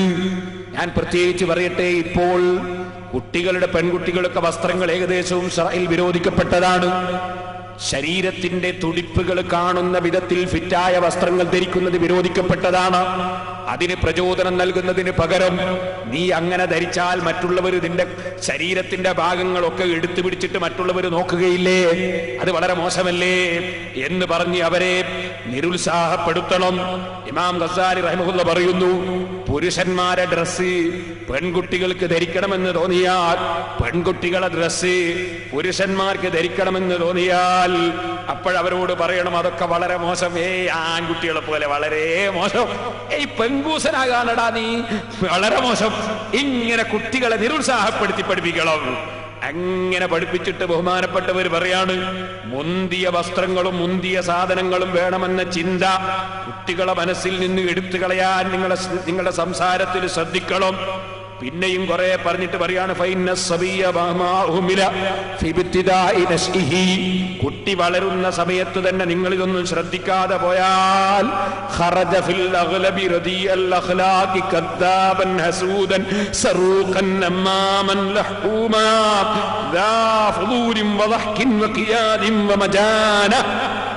നിങ്ങൾ അതൊന്നും കുട്ടിയുടെ ജീവിതം, കുഞ്ഞുങ്ങളല്ലേ എന്ന് വിചാരിച്ച് നിങ്ങൾ അങ്ങ് വിട്ടാൽ ഈ കുട്ടികൾ കുറച്ചു കാലം കഴിയുമ്പോ പച്ച കള്ളം പറയുന്നവരായി മാറും. കാരണം അവൻ വിചാരിച്ച പോലത്തെ കിട്ടാൻ വേണ്ടി കള്ളം പറയും. ചിലപ്പോ ചില കുട്ടികളുണ്ട്, ബസ് കയറിയിട്ട് പൈസ കൊടുക്കാണ്ടെങ്കിൽ പോരും. മടങ്ങി വന്നിട്ട് ഉമ്മാനോട് പറയും, ഞാൻ ഇന്ന് ബസ് കയറിയിട്ട് പൈസ കൊടുത്തിട്ടില്ല. അപ്പൊ ഉമ്മ നേരാ, തരക്കേടില്ല നീ. അപ്പൊ ഈ കുട്ടിക്ക് തോന്നും നാളെയും കൊടുക്കാണ്ട് ഒപ്പിക്കണം. വേണമെങ്കിൽ ഏതെങ്കിലും മസാല പറയുന്ന വൈകാരുണ്ടാവും, കൊടുത്തില്ലേ കുഴപ്പമില്ല എന്ന് പറയാൻ. ഈ കുട്ടി കള്ളനായി വളരും, ചതിയനായി വളരും. അത് വളർന്നതിന്റെ ഉത്തരവാദി തരക്കേടില്ലല്ലോ എന്ന് പറഞ്ഞ ഉമ്മയാ. നേരെ മറിച്ച് ആ ഉമ്മ അപ്പൊ തന്നെ ബസ്സിൽ കയറി പൈസ കൊടുത്തില്ലെന്നോ, സുബ്ഹാനല്ലാഹ്, എന്റെ മോനോ എന്റെ ഉപ്പാനെ പറയിക്കേ, എന്നെ പറയിക്കേ, എന്ത് പണിയാണ് നീ എടുത്തത്? ആ ബസ്സിന്റെ പേര് എനിക്ക് അറിയാവോ, എന്റെ കണ്ടക്ടറെ അറിയാവോ? അത് കൊടുക്കണം നീ. ഇനി മേലൊരു കാലത്തും ചെയ്തു പോരുത് കേട്ടോ. പഠിച്ചവനെ ചതിച്ചിട്ട് വന്നോ, നിന്റെ പോക്കിന് ബർക്കത്തുണ്ടാവോ? നിന്റെ ഇൽമിന് ബർക്കത്തുണ്ടാവോ? നിന്റെ ജീവിതത്തിന് ബർക്കത്തുണ്ടാവോ? നീ കുട്ടിക്കാലത്തിന് ചതിച്ചിട്ടാണടാ പഠിക്കുന്നത്. അതിന്റെ ഗൗരവം കേട്ടിട്ട് വേണം ആ കുട്ടി ഇനി മേലിൽ ഒരു മനുഷ്യനെ ഞാൻ ചതിക്കുകയില്ല എന്നാ കുട്ടിക്ക് ധരിക്കാൻ. നേരെ മറിച്ച് ആള് തരക്കേടില്ല. പിന്നെ വരുമ്പോ എല്ലാരോടും വേണേ പറയൂ, എന്റെ അർത്ഥം ഇവനുണ്ടല്ലോ ഭയങ്കര വികൃതിയാണ്, ഭയങ്കര ബളവനുമാണ്, എന്നിട്ട് ഇന്ന് ബസ്സുകാർ 20 പൈസ കൊടുക്കാണെങ്കിൽ എന്നായി എന്ന് പറഞ്ഞാൽ ഇവന് തോന്നും അങ്ങനെ തന്നെയാ വേണ്ടത്. ബാക്കിയുള്ള കുട്ടികൾക്കും തോന്നും അങ്ങനെയാ വേണ്ടത്. മുഴുവൻ കുട്ടികളും കള്ളന്മാരാവും. അതാ ഇമാം ഗസാലി റഹിമഹുല്ലാഹ് പറഞ്ഞു, ഖദ്ദാബൻ ഹസൂദൻ. ഇതുപോലെ ചിലരുണ്ടാവും വേറൊരുത്തരോട് അസൂയായിട്ട് ഓരോന്ന് പറയും. ഒരാള് നമ്മളെ പുരേന്റെ നേരെ അപ്പുറത്തെ പുരയിൽ അയാള് അടുത്തത് ദുബായി പോയതാ. പെട്ടെന്ന് വന്ന് നോക്കുമ്പോ അയാൾക്ക് ഭയങ്കര കാറ്, ഭയങ്കര ബിൽഡിങ്, ഭയങ്കര ഉഷാറ്. അപ്പൊ വാപ്പയും ഉമ്മയും കുത്തിട്ട് ഇങ്ങനെ, മോനെ എവിടുന്നോ കാട്ടുണ്ടോന്ന് ആയിരിക്കും, അല്ലേ അങ്ങനെ ആയിരിക്കും ഇങ്ങനെ ആയിരിക്കും അസൂയ കൊണ്ട് ഇങ്ങനെ പറയാ. വേണ്ടതുപോലെ ചിന്തിച്ചില്ലെങ്കിൽ സറൂഖൻ, നിങ്ങളെ മക്കൾ കള്ളന്മാരാവും കേട്ടോ. സ്കൂളിൽ നിന്ന് വന്നിട്ട് ഒരു കുട്ടി പറയാ, ഞാന് പീടിയെന്ന് ചങ്ങായി അങ്ങോട്ട് നോക്കുമ്പോ മെല്ലെ ഭരണി മുട്ടായി എടുത്ത്. അത് ഉമ്മാനോടാ വന്ന് പറയുന്നു. അപ്പൊ ഉമ്മ നേരാ ഇപ്പൊ കണ്ടിട്ടുണ്ട്, ആരും കണ്ടിട്ടില്ല അവിടെ ചെറിയ ഞാള് തിരക്കിടില്ലല്ലോ എന്ന് പറഞ്ഞാൽ നാളെ 2 മുട്ടായി കക്കാൻ നോക്കും. ആ കുട്ടി കള്ളനായി മാറും. പിന്നെ നീ നിന്റെ മകനെ കാണാൻ നീ ജയിലിൽ പോകേണ്ടി വരും. അതാ ഇമാം ഗസാലി റഹിമഹുല്ലാഹ് പറയും, സറൂഖൻ, കള്ളനായി വളരും കുട്ടികൾ, നമ്മാമൻ, ഏഷണിക്കാരനായി വളരും കുട്ടികൾ. കാരണം നിന്റെ മനസ്സങ്ങനെയാണ്, എന്റെ മക്കളുണ്ടാവും അങ്ങനെ തന്നെ. ഏഷണിയും ഭീഷണിയായിട്ട് പോകുമ്പോ മക്കളും ഇങ്ങനെ ഏഷണിയും ഭീഷണിയായിട്ട് അങ്ങനെ നടന്നു പോകും. അങ്ങനെ നീ വളരെ മോശമായ കാര്യങ്ങൾ നാവ് കൊണ്ട് പറഞ്ഞ് ചിരിപ്പിക്കാൻ തുടങ്ങിയാൽ നിന്റെ മക്കളും അതേ രൂപത്തിലാകും. ഇമാം ഗസാലി റഹ്മത്തുള്ളാഹി അലൈഹി വളരെ വിശദമായി കുട്ടികളെ വളർത്തുമ്പോൾ ശ്രദ്ധിക്കേണ്ട കാര്യങ്ങൾ പറയുകയാണ്. എന്നിട്ട് ബഹുമാനപ്പെട്ടവർ പറയുന്നു, മക്കളെ, നിങ്ങളെ സ്വന്തം മക്കളെ കൃത്യമായി നിങ്ങൾ മദ്രസയിലെത്തിക്കണം.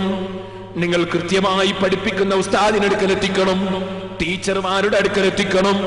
അവരെ കുറിച്ച് നല്ല മതിപ്പുണ്ടാക്കണം. ഉസ്താദ് വളരെ മോശമാണെങ്കിലും കുട്ടിയുടെ മുന്നിൽ വെച്ച് ഉസ്താദിന്റെ കുറ്റം പറയരുത്. ആ ഉസ്താദിനെ സ്വകാര്യം വിളിച്ചു വേണമെങ്കിൽ നിങ്ങൾക്ക് പറയാം, കമ്മിറ്റിക്കാരെ വിളിച്ചു പറഞ്ഞിട്ട് വേണമെങ്കിൽ അയാളെ മാറ്റാം. പക്ഷേ ഉസ്താദിന്റെ കുറ്റം കുട്ടിയുടെ മുന്നിൽ വെച്ച് മിണ്ടിപ്പോകരുത്.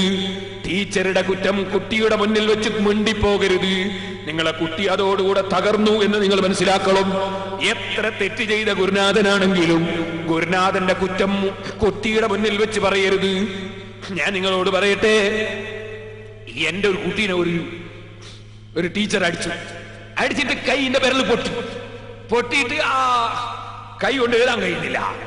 എന്നോട് പറഞ്ഞു, ഇങ്ങനെ കുട്ടിയുടെ കൈ അടിച്ചിട്ട് പൊട്ടിയിട്ടുണ്ട്. ഞാൻ പറഞ്ഞു, ആ കിട്ടിയത് പോരാ, ഇനിയും കിട്ടണമെന്ന്. കാരണം വെറുതെ എന്തായാലും അടിക്കൂല, എന്തെങ്കിലും ഒരു വികൃതി കളിച്ചിട്ട് അടിച്ചായിരിക്കും, അതുകൊണ്ട് കിട്ടണം ഇനിയും എന്ന് പറഞ്ഞു അവന്റെ മുമ്പ്. അങ്ങനെ പറയാവൂ, ഇത് ഞാൻ ഉദാഹരണം പറഞ്ഞതാണ്, അങ്ങനെ പറയാവൂ.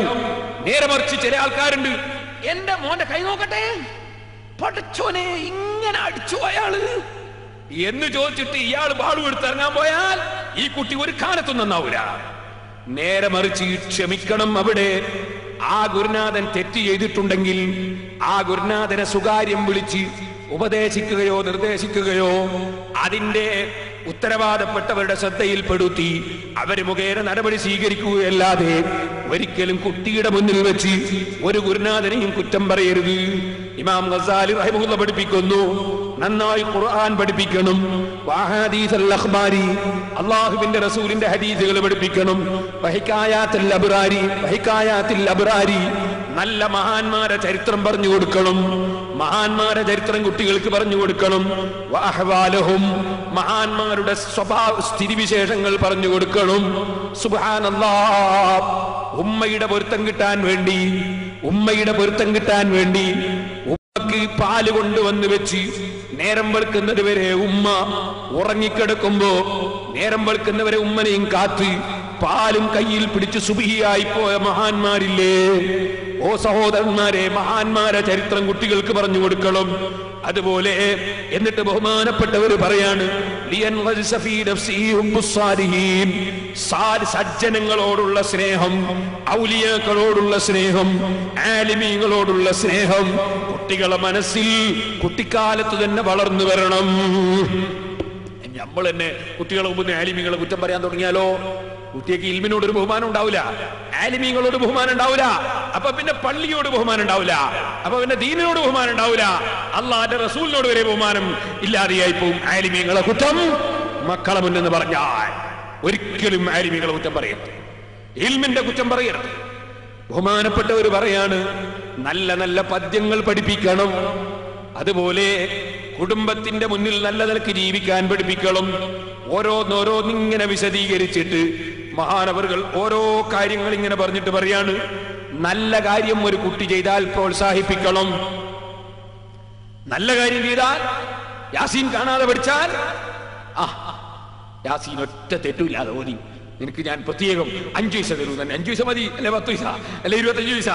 25 പൈസ കൊടുത്താലും തിരക്കില്ല, പക്ഷേ അക്കൊടുക്കുന്ന പൈസ കൊണ്ടുപോയിട്ട് സിനിമ മാസിക വാങ്ങാതിരിക്കാൻ വേണ്ടി അത് ഉമ്മാനോട് തന്നെ വാങ്ങിയോട് വെക്കാനും പറയണം. പിന്നെ കൊടുക്കാൻ നമുക്ക് പൈസ കൈ കൊടുത്താൽ കുട്ടികൾ ചിരിയും പോകും. അതിന് അവസരം ഉണ്ടാക്കണം. അല്ലെങ്കിൽ വേറെ എന്തെങ്കിലും ഭക്ഷണം കഴിച്ച് നല്ലൊരു സമ്മാനം വേണമെങ്കിൽ കുറച്ച് ഫ്രൂട്ട് വാങ്ങിക്കൊണ്ട് കൊടുക്കുക, അല്ലെങ്കിൽ വേറെ എന്തെങ്കിലും ഒന്ന് കൊണ്ട് കൊടുക്കുക, കുട്ടിയുടെ സമ്മാനം കൊടുത്ത് പ്രോത്സാഹിപ്പിക്കണം.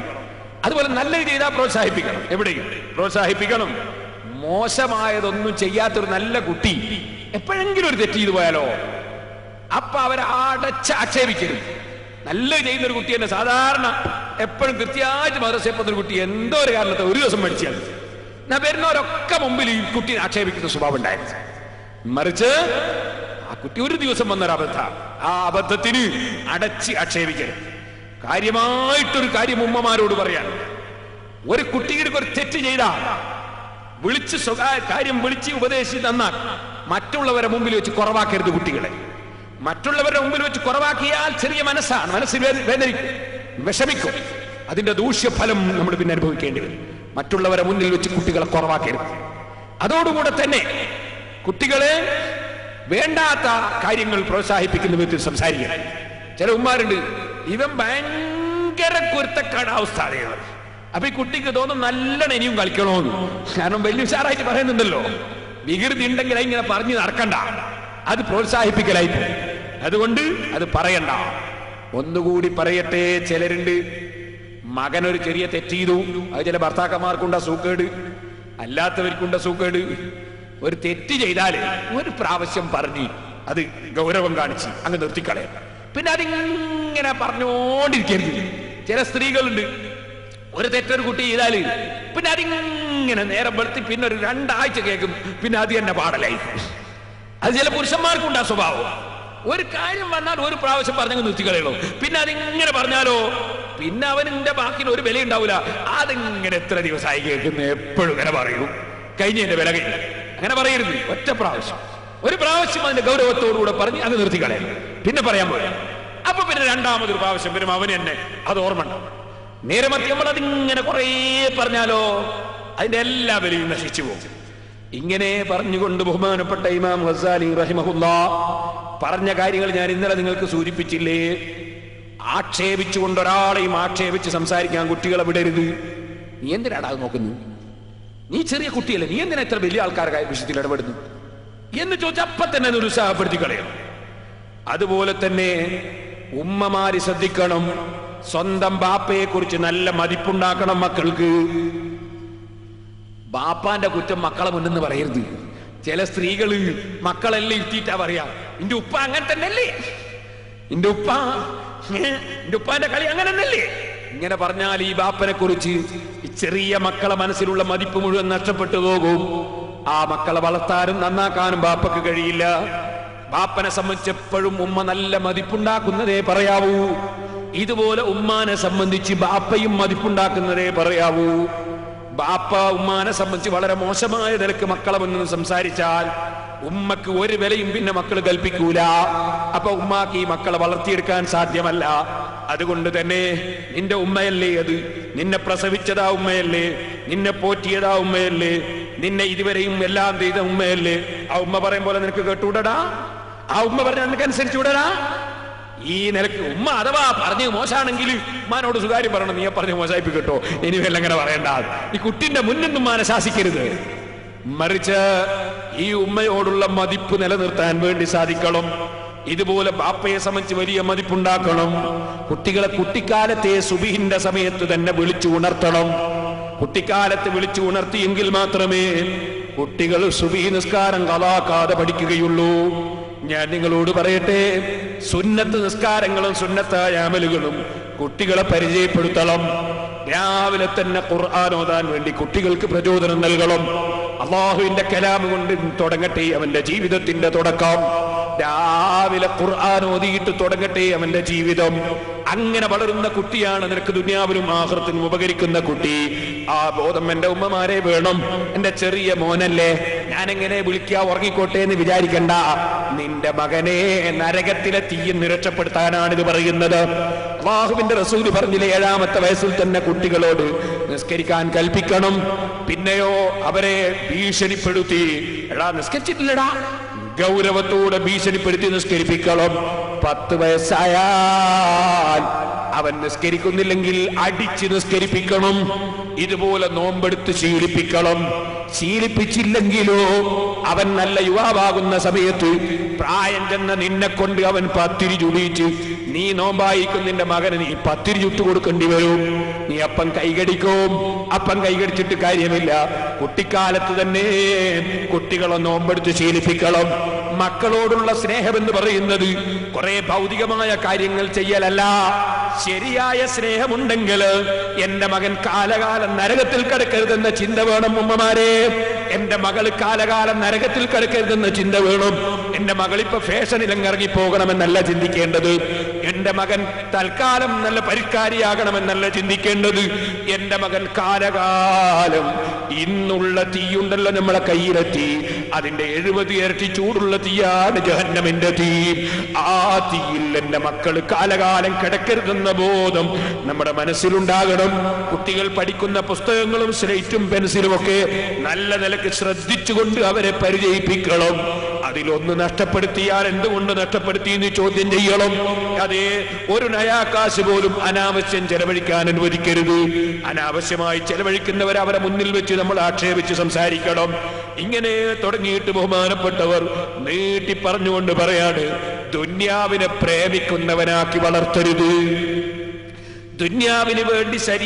ദുന്യാവിന് വേണ്ടി എന്തും ചെയ്യുന്നവനാക്കി കുട്ടികളെ വളർത്തരുത്. പണവും പൊന്നുമൊക്കെ പാമ്പും തേളുമാണെന്ന് പഠിപ്പിക്കണം. എനിക്കെന്റെ ബാപ്പനോട് ഭയങ്കര സ്നേഹം ഇപ്പോഴും മനസ്സിലുള്ളൊരു വിഷയമുണ്ട്. നല്ല കടകടാന്ന് പറയുന്നൊരു 100ന്റെ നോട്ട് കിട്ടി എനിക്ക്. അപ്പൊ ഞാനതെടുത്തൊന്ന് ചുംബിച്ചു. എന്റെ ബാപ്പ ഇനിയൊരു ചീത്ത അറിയാൻ പാടില്ല, അത്ര ദുനിയാവിനെ സ്നേഹിച്ചാ പറ്റൂല എന്ന് പറഞ്ഞിട്ട് ബാപ്പ കുറെ ഗൗരവത്തിൽ സംസാരിച്ചു എന്നോട്. അല്ലാഹു തആല അവിടുത്തെ ഖബറിനെ സന്തോഷത്തിലാക്കട്ടെ. ഒരിക്കലും ദുനിയാവിനെ പ്രേമിക്കുന്നവനാക്കി മക്കളെ വളർത്തരുത്.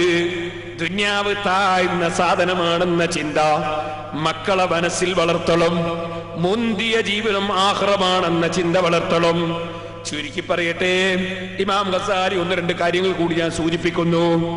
ജനങ്ങളെ മുന്നിൽ വെച്ച് കാർക്ക് ചുറ്റി ജനങ്ങളെ മുന്നിൽ തുപ്പിയാൽ അപ്പം വിളിച്ചു പറഞ്ഞു, ഇനി മേലിൽ ജനങ്ങളെ മുന്നിൽ തുപ്പരുത്. അതുപോലെ മൂക്ക് നിങ്ങൾ ഒലിക്കുന്നുണ്ടാവും ചില കുട്ടികളെ. ഒലിക്കുന്ന സമയത്ത് തന്നെ മൂക്ക് പിടിച്ച് വൃത്തിയാക്കാൻ കുട്ടിക്കാലത്തെ പരിചയിപ്പിക്കണം. ജനങ്ങളെ മുന്നിൽ കോട്ട് വായിടുന്ന കുട്ടികൾ അപ്പൊ പറയണം, ജനങ്ങളെ മുന്നിൽ തന്നെ തുറക്കരുത്. തുറക്കാണ് നിർബന്ധമാണെങ്കിൽ തന്നെ ഇങ്ങനെ കൈവെക്കണം എന്ന് വേണ്ടി കൈയിന്റെ പുറം വെക്കാൻ വേണ്ടി പഠിപ്പിക്കണം. ഇതുപോലെ നീ ഒരു സ്ഥലത്ത് ഇരിക്കുമ്പോ വേറെ ഒരാളെ മുഖത്തിന്റെ നേരെ നീ പോയിട്ട് നിന്റെ മലദ്വാരത്തിന്റെ ഭാഗമാകുന്ന രൂപത്തിൽ നിൽക്കുകയോ ഇരിക്കുകയോ ചെയ്യരുത് എന്ന് പഠിപ്പിക്കണം. അതുപോലെ ഇമാം ഗസാലി റഹിമഹുല്ലാഹ് പറയുന്നു, മറ്റൊരാളുടെ തലയുടെ നേരെ നിന്റെ കാല് നീട്ടരുത് എന്ന് പഠിപ്പിക്കണം. മറ്റൊരാളുടെ തലയുടെ നേരെ നിന്റെ കാല് നീട്ടരുത് എന്ന് കുട്ടികളെ പഠിപ്പിക്കണം. താടിക്ക് കൈ കൊടുക്കരുത് എന്ന് പഠിപ്പിക്കണം. ഇമാം റഹിമഹുല്ലാഹ് പറയാൻ, താടിക്ക് കൈ കൊടുക്കരുത് എന്ന് കുട്ടികളെ പഠിപ്പിക്കണം. കുട്ടികൾ മടിയന്മാരായി ഉറക്കന്മാരായിട്ട് വളരും ഈ താടിക്ക് കൈ കൊടുത്ത് ചെറുപ്പത്തിലേ പഠിച്ചാൽ. അതുകൊണ്ട് താടിക്ക് കൈ കൊടുത്ത് കൈ കൊടുക്കരുത് എന്ന് പഠിപ്പിക്കണം. ഇങ്ങനെ പഠിപ്പിച്ചുകൊണ്ട് ബഹുമാനപ്പെട്ടവർ പറയാണ്, ഇരിക്കുന്ന സമയത്ത് വലിയവരിയ്ക്കുമ്പോ അവിടെ പോയി നീ ഇരിക്കരുത്, വലിയവർ നിൽക്കുന്ന സദസ്സിൽ പോയിട്ട് നീ സംസാരിക്കരുത്, നീ ഇങ്ങോട്ട് ആവശ്യം വരാതെ അങ്ങോട്ട് സംസാരം തുടങ്ങരുത്, വെറുതെ സംസാരം തുടങ്ങരുത്, ആവശ്യം വരുമ്പോഴേ സംസാരിക്കാവൂ, ചോദിച്ചതിന്റെ മറുപടിയെ പറയാവൂ. ഫീസില്ലാതെ ഹാജരാകുന്ന വക്കീലിന്റെ മാതിരി നീ ഹാജരാകരുത് വിഷയത്തിൽ. കുട്ടികളെ ഓരോന്നും ചെറുപ്പത്തിനെ വളർത്തി പഠിപ്പിക്കണം. അനാവശ്യം സംസാരിക്കുന്നത് നിർത്തിക്കണം. കൂടുതൽ സംസാരിക്കുന്നത് ദുഷ്ടന്മാരുടെ സ്വഭാവമാണെന്ന് പഠിപ്പിക്കണം. ചിലരുണ്ടല്ലേ എപ്പോഴും ഇങ്ങനെ സർവറാൻ സംസാരിക്കും, ദുഷ്ടന്മാരുടെ സ്വഭാവമാണ്. ഇമാം ഗസാലി റഹിമഹുല്ലാഹ് പറയും, ആവശ്യമുള്ളത് സംസാരിക്കുക, ആവശ്യമില്ലാത്ത സംസാരിക്കാതിരിക്കുക. അതാണ്. പിന്നെ മഹാനവറുകൾ പറയാണ്, സത്യമായാലും കളവായാലും സത്യം ചെയ്യാൻ അനുവദിക്കരുത്. അങ്ങനെ ചില കുട്ടികൾ തോട്ടനൊക്കെ മതാക്കര പള്ളിയാ നാദാവറ്റ പള്ളിയാണ് എന്നൊക്കെ പറഞ്ഞു പഠിക്കുന്ന ചില കുട്ടികളുണ്ട്. അങ്ങനെ സത്യം ചെയ്യാൻ പാടില്ല, തെറ്റാണ്. അതിന്റെ പുറമേ വല്ലാഹി സത്യം എന്ന സത്യവും സത്യം പറയുന്ന നിലക്ക് തന്നെയും കുട്ടികളെ സത്യം ചെയ്യാൻ അനുവദിക്കരുത്. എന്തിനടാ നീ ഇപ്പൊ സത്യം ചെയ്തതിന്റെ ആവശ്യത്തിനാണ്? എന്താ അവിടെ സത്യം ചെയ്യേണ്ട ആവശ്യം? സത്യം എന്ന് പറയുന്നത് കാണുന്നതിനൊക്കെ ചെയ്യാനുള്ളതാണോ എന്ന് പറഞ്ഞ് സത്യം ചെയ്യുന്നതിൽ നിന്ന് സാദിഖൻ തടയണമെന്ന് ഇമാം ഗസാലി റഹിമഹുല്ലാഹ് പറയുന്നു. കാരണം കുട്ടിക്കാലത്ത് എങ്ങനെ സത്യം ചെയ്ത് പഠിക്കരുത്, കളവ് പറഞ്ഞ് പഠിക്കരുത്. ഇങ്ങനെ ഓരോ വിഷയങ്ങളും ബഹുമാനപ്പെട്ട ഇമാം ഗസാലി റഹ്മത്തുള്ളാഹി അലൈഹി പഠിപ്പിച്ചുകൊണ്ട് പറയുന്നു. മദ്രസയിലേക്ക് പോകുമ്പോ അതുപോലെ മറ്റു പള്ളിയിലേക്ക് പോകുമ്പോക്കെ കഴിയുന്നതും അവരുടെ കാലിൽ തന്നെ നടത്തി പറഞ്ഞേക്കാൻ നോക്കണം. വളരെ ദൂരെയാണെങ്കിൽ നേഴ്സറിന്റെ വണ്ടി വരാൻ പാടില്ല എന്നർത്ഥമില്ല, കുറച്ചൊക്കെ നടത്തി പഠിക്കണം. ഇല്ലെങ്കിൽ കുട്ടികൾ തീരെ മടിയന്മാരായി പോകും. അങ്ങനെ കുട്ടികൾ നടക്കണം. കുട്ടികൾ വളരുമ്പോൾ നല്ല നിലക്ക് വളരണം. അങ്ങനെ വളർന്ന കുട്ടികളെ കൊണ്ട് പിൽക്കാലത്ത് വലിയ ഫലം ചെയ്യും. എപ്പോഴും വൃത്തിയോടെ ജീവിക്കാൻ വേണ്ടി അവർക്ക് പ്രചോദനം നൽകണം. ഷർട്ടും തുണിയൊക്കെ മുഷിഞ്ഞിട്ടല്ല വേണ്ടത്. എപ്പോഴും പല്ല് തേക്കുന്നുണ്ടോ എന്ന് ശ്രദ്ധിക്കണം. അതുപോലെ ഭക്ഷണം കഴിച്ചാൽ കൈ കഴുകുന്നുണ്ടോ എന്ന് ശ്രദ്ധിക്കണം. അതുപോലെ ഉറങ്ങുന്ന സമയത്ത് പല്ല് തേക്കുന്നുണ്ടോ എന്ന് ശ്രദ്ധിക്കണം. ഇല്ലെങ്കിൽ പല്ല് തേച്ചിട്ടേ ഉറങ്ങാവൂ എന്ന് നിർബന്ധിക്കണം. കഴിയുന്നതും ഒതുവെടുത്തിട്ട് ഉറങ്ങാൻ വേണ്ടി പ്രചോദനം നൽകണം. അള്ളാഹുവിനെ കുറിച്ചുള്ള ചിന്ത കുട്ടികളെ മനസ്സിൽ വളർത്തണം. തെറ്റുകളിൽ നിന്ന് കുട്ടികളെ അകറ്റണം. ആ നിലക്ക് നല്ല ജീവിതം നയിച്ചുകൊണ്ട് കുട്ടികളെ വളർത്തിക്കൊണ്ടുവന്നാൽ കുട്ടികൾ നല്ല സ്വഭാവത്തോടെ വളരുന്നു. അങ്ങനെ വളർന്നൊരു ഉന്നതമായ സ്ഥാനത്ത് അവന്റെ യുവത്വകാലത്ത് തന്നെ എത്തിയാൽ അവൻ യുവത്വത്തിൽ മരിക്കട്ടെ, പിന്നീട് മരിക്കട്ടെ, ജീവിതം ആഖിറം വിജയിക്കുന്നു. അത് മുഖേന ബാപ്പയും ചിലപ്പോൾ രക്ഷപ്പെടുന്നു, ചിലപ്പോ ഉമ്മയും രക്ഷപ്പെടുന്നു, കുടുംബവും രക്ഷപ്പെടുന്നു, നാടും രക്ഷപ്പെടുന്നു, വലിയ സമൂഹം രക്ഷപ്പെടുന്നു. അതിനെല്ലാവരും മക്കളെ വളർത്തുമ്പോ ശ്രദ്ധിച്ച് വളർത്തണമെന്നാണ് ഞാൻ പറഞ്ഞതിന്റെ താല്പര്യം. ഒരു ചെറിയ ചരിത്രം പറഞ്ഞുകൊണ്ട് എന്റെ പ്രസംഗം നിർത്തട്ടെ. എന്റെ ചെറുപ്പക്കാരൊക്കെ എഴുന്നേറ്റ് നിൽക്കണം. സഹോദരന്മാരെ, ചെറുപ്പക്കാരനായ ഉമൈർ ഇബ്നു ഹബീബ് സുലമി റളിയല്ലാഹു അൻഹു യുവാവാണ്. പടച്ച റബ്ബിന്റെ ഇബാദത്തിൽ വളർന്നു വരികയാണ്. ആ ഉമൈർ ഇബ്നു ഹബീബ് സുലമി റളിയല്ലാഹു തആല നിങ്ങൾ പറയുന്നു, അള്ളാഹുവിന്റെ ദീനിന്റെ പ്രവർത്തനത്തിൽ ഞങ്ങൾക്ക് ആവേശമാണ്. ആ ആവേശത്തോടുകൂടെ ദീനിന്റെ പ്രവർത്തനം നടത്തിക്കൊണ്ടിരിക്കുമ്പോൾ ഞാനും ഒരൊട്ടാളുകളും ബനൂ ഉമയ്യ ഗോത്രക്കാരുടെ ഭരണം നടക്കുന്ന കാലത്ത്, അഥവാ ഇന്നലെ ഞാൻ പറഞ്ഞില്ലേ, വലിയ നീതിമാനായ ഭരണാധികാരിയായിരുന്ന ഉമർ ഇബ്നു അബ്ദുൽ അസീസ്, ആ ഉമർ ഇബ്നു അബ്ദുൽ അസീസ് റളിയല്ലാഹു അൻഹു ഭരണം നടത്തുന്ന കാലത്ത് ഞങ്ങൾ ഇങ്ങനെ ദീനീ പ്രവർത്തനത്തിന് വേണ്ടി ഇങ്ങനെ നടന്നു പോകുമ്പോ റോമൻ ചക്രവർത്തിയുടെ ആളുകൾ വന്ന് മുസ്ലിം ചെറുപ്പക്കാരായ ഞങ്ങളെ അറസ്റ്റ് ചെയ്തു. അറസ്റ്റ് ചെയ്യപ്പെട്ട ഞങ്ങളെ രാജാവിന്റെ മുമ്പിൽ കൊണ്ടുപോയി ഹാജരാക്കി. ഞങ്ങളെ കൂട്ടത്തിലുള്ളവർ പരിശുദ്ധമായ വിശ്വാസം ഉൾക്കൊണ്ടവരാണ്, ഈമാനുള്ളവരാണ്. ഈമാനിൽ നിന്ന് നിങ്ങൾ വിട്ടുമാറണം, നിങ്ങൾ ക്രിസ്തുമതം അംഗീകരിക്കണം. രാജാവിന്റെ നിർബന്ധമാണ്. അതിന് തുനിയാത്തവരെ കഴുത്തു വെട്ടുകയാണ്. അങ്ങനെ എന്റെ കൂടെയുള്ള 8 സഹോദരന്മാർ അവർ ഈമാൻ സംരക്ഷിച്ചതിന്റെ പേരിൽ, അവർ ഇസ്ലാം മതം വിട്ട് ക്രിസ്ത്യാനിയാകാത്തതിന്റെ പേരിൽ 8 സ്നേഹിതന്മാരുടെയും തല വെട്ടിപ്പോയി. എന്നെ തലവെട്ടിയില്ല. ചെറുപ്പക്കാരനായ എന്നോട് പറഞ്ഞു, നിങ്ങളൊരു ചെറുപ്പക്കാരനല്ലേ, നിങ്ങളെ ഇപ്പോഴൊന്നും ചെയ്യുന്നില്ല. എന്നെ രാജാവിന്റെ പ്രധാനപ്പെട്ട ഒരു സ്നേഹിതനുണ്ട്. ആ സ്നേഹിതൻ ഒരു മന്ത്രിയെ പോലെയുള്ള ആള്. അദ്ദേഹത്തിന്റെ കൂടെ എന്നെ പറഞ്ഞയച്ചു. ഞാൻ ആ വ്യക്തിയുടെ വീട്ടിലേക്ക് എത്തി. ഞാൻ അവിടെ ചെന്നപ്പോ എന്നെ ഈ ചെറുപ്പക്കാരനായ എന്നെ കൂട്ടിക്കൊണ്ടുപോയത് എന്തിനാണ്? എന്റെ ആശയം മാറ്റാനാണ്, എന്റെ ആദർശം പണയം വെക്കാനാണ്. ഞാൻ എന്ത് ചെയ്തു? എന്നെ കൊണ്ടുപോയിട്ട് നിർത്തുന്നത് ഒരു റൂമിലാണ്. ആ റൂമിലതാ സൂര്യനെ പോലെ തിളങ്ങുന്ന ഒരു പെൺകുട്ടി. അത്ര ഭംഗിയുള്ള ഒരു പെൺകുട്ടി വേറെയില്ല.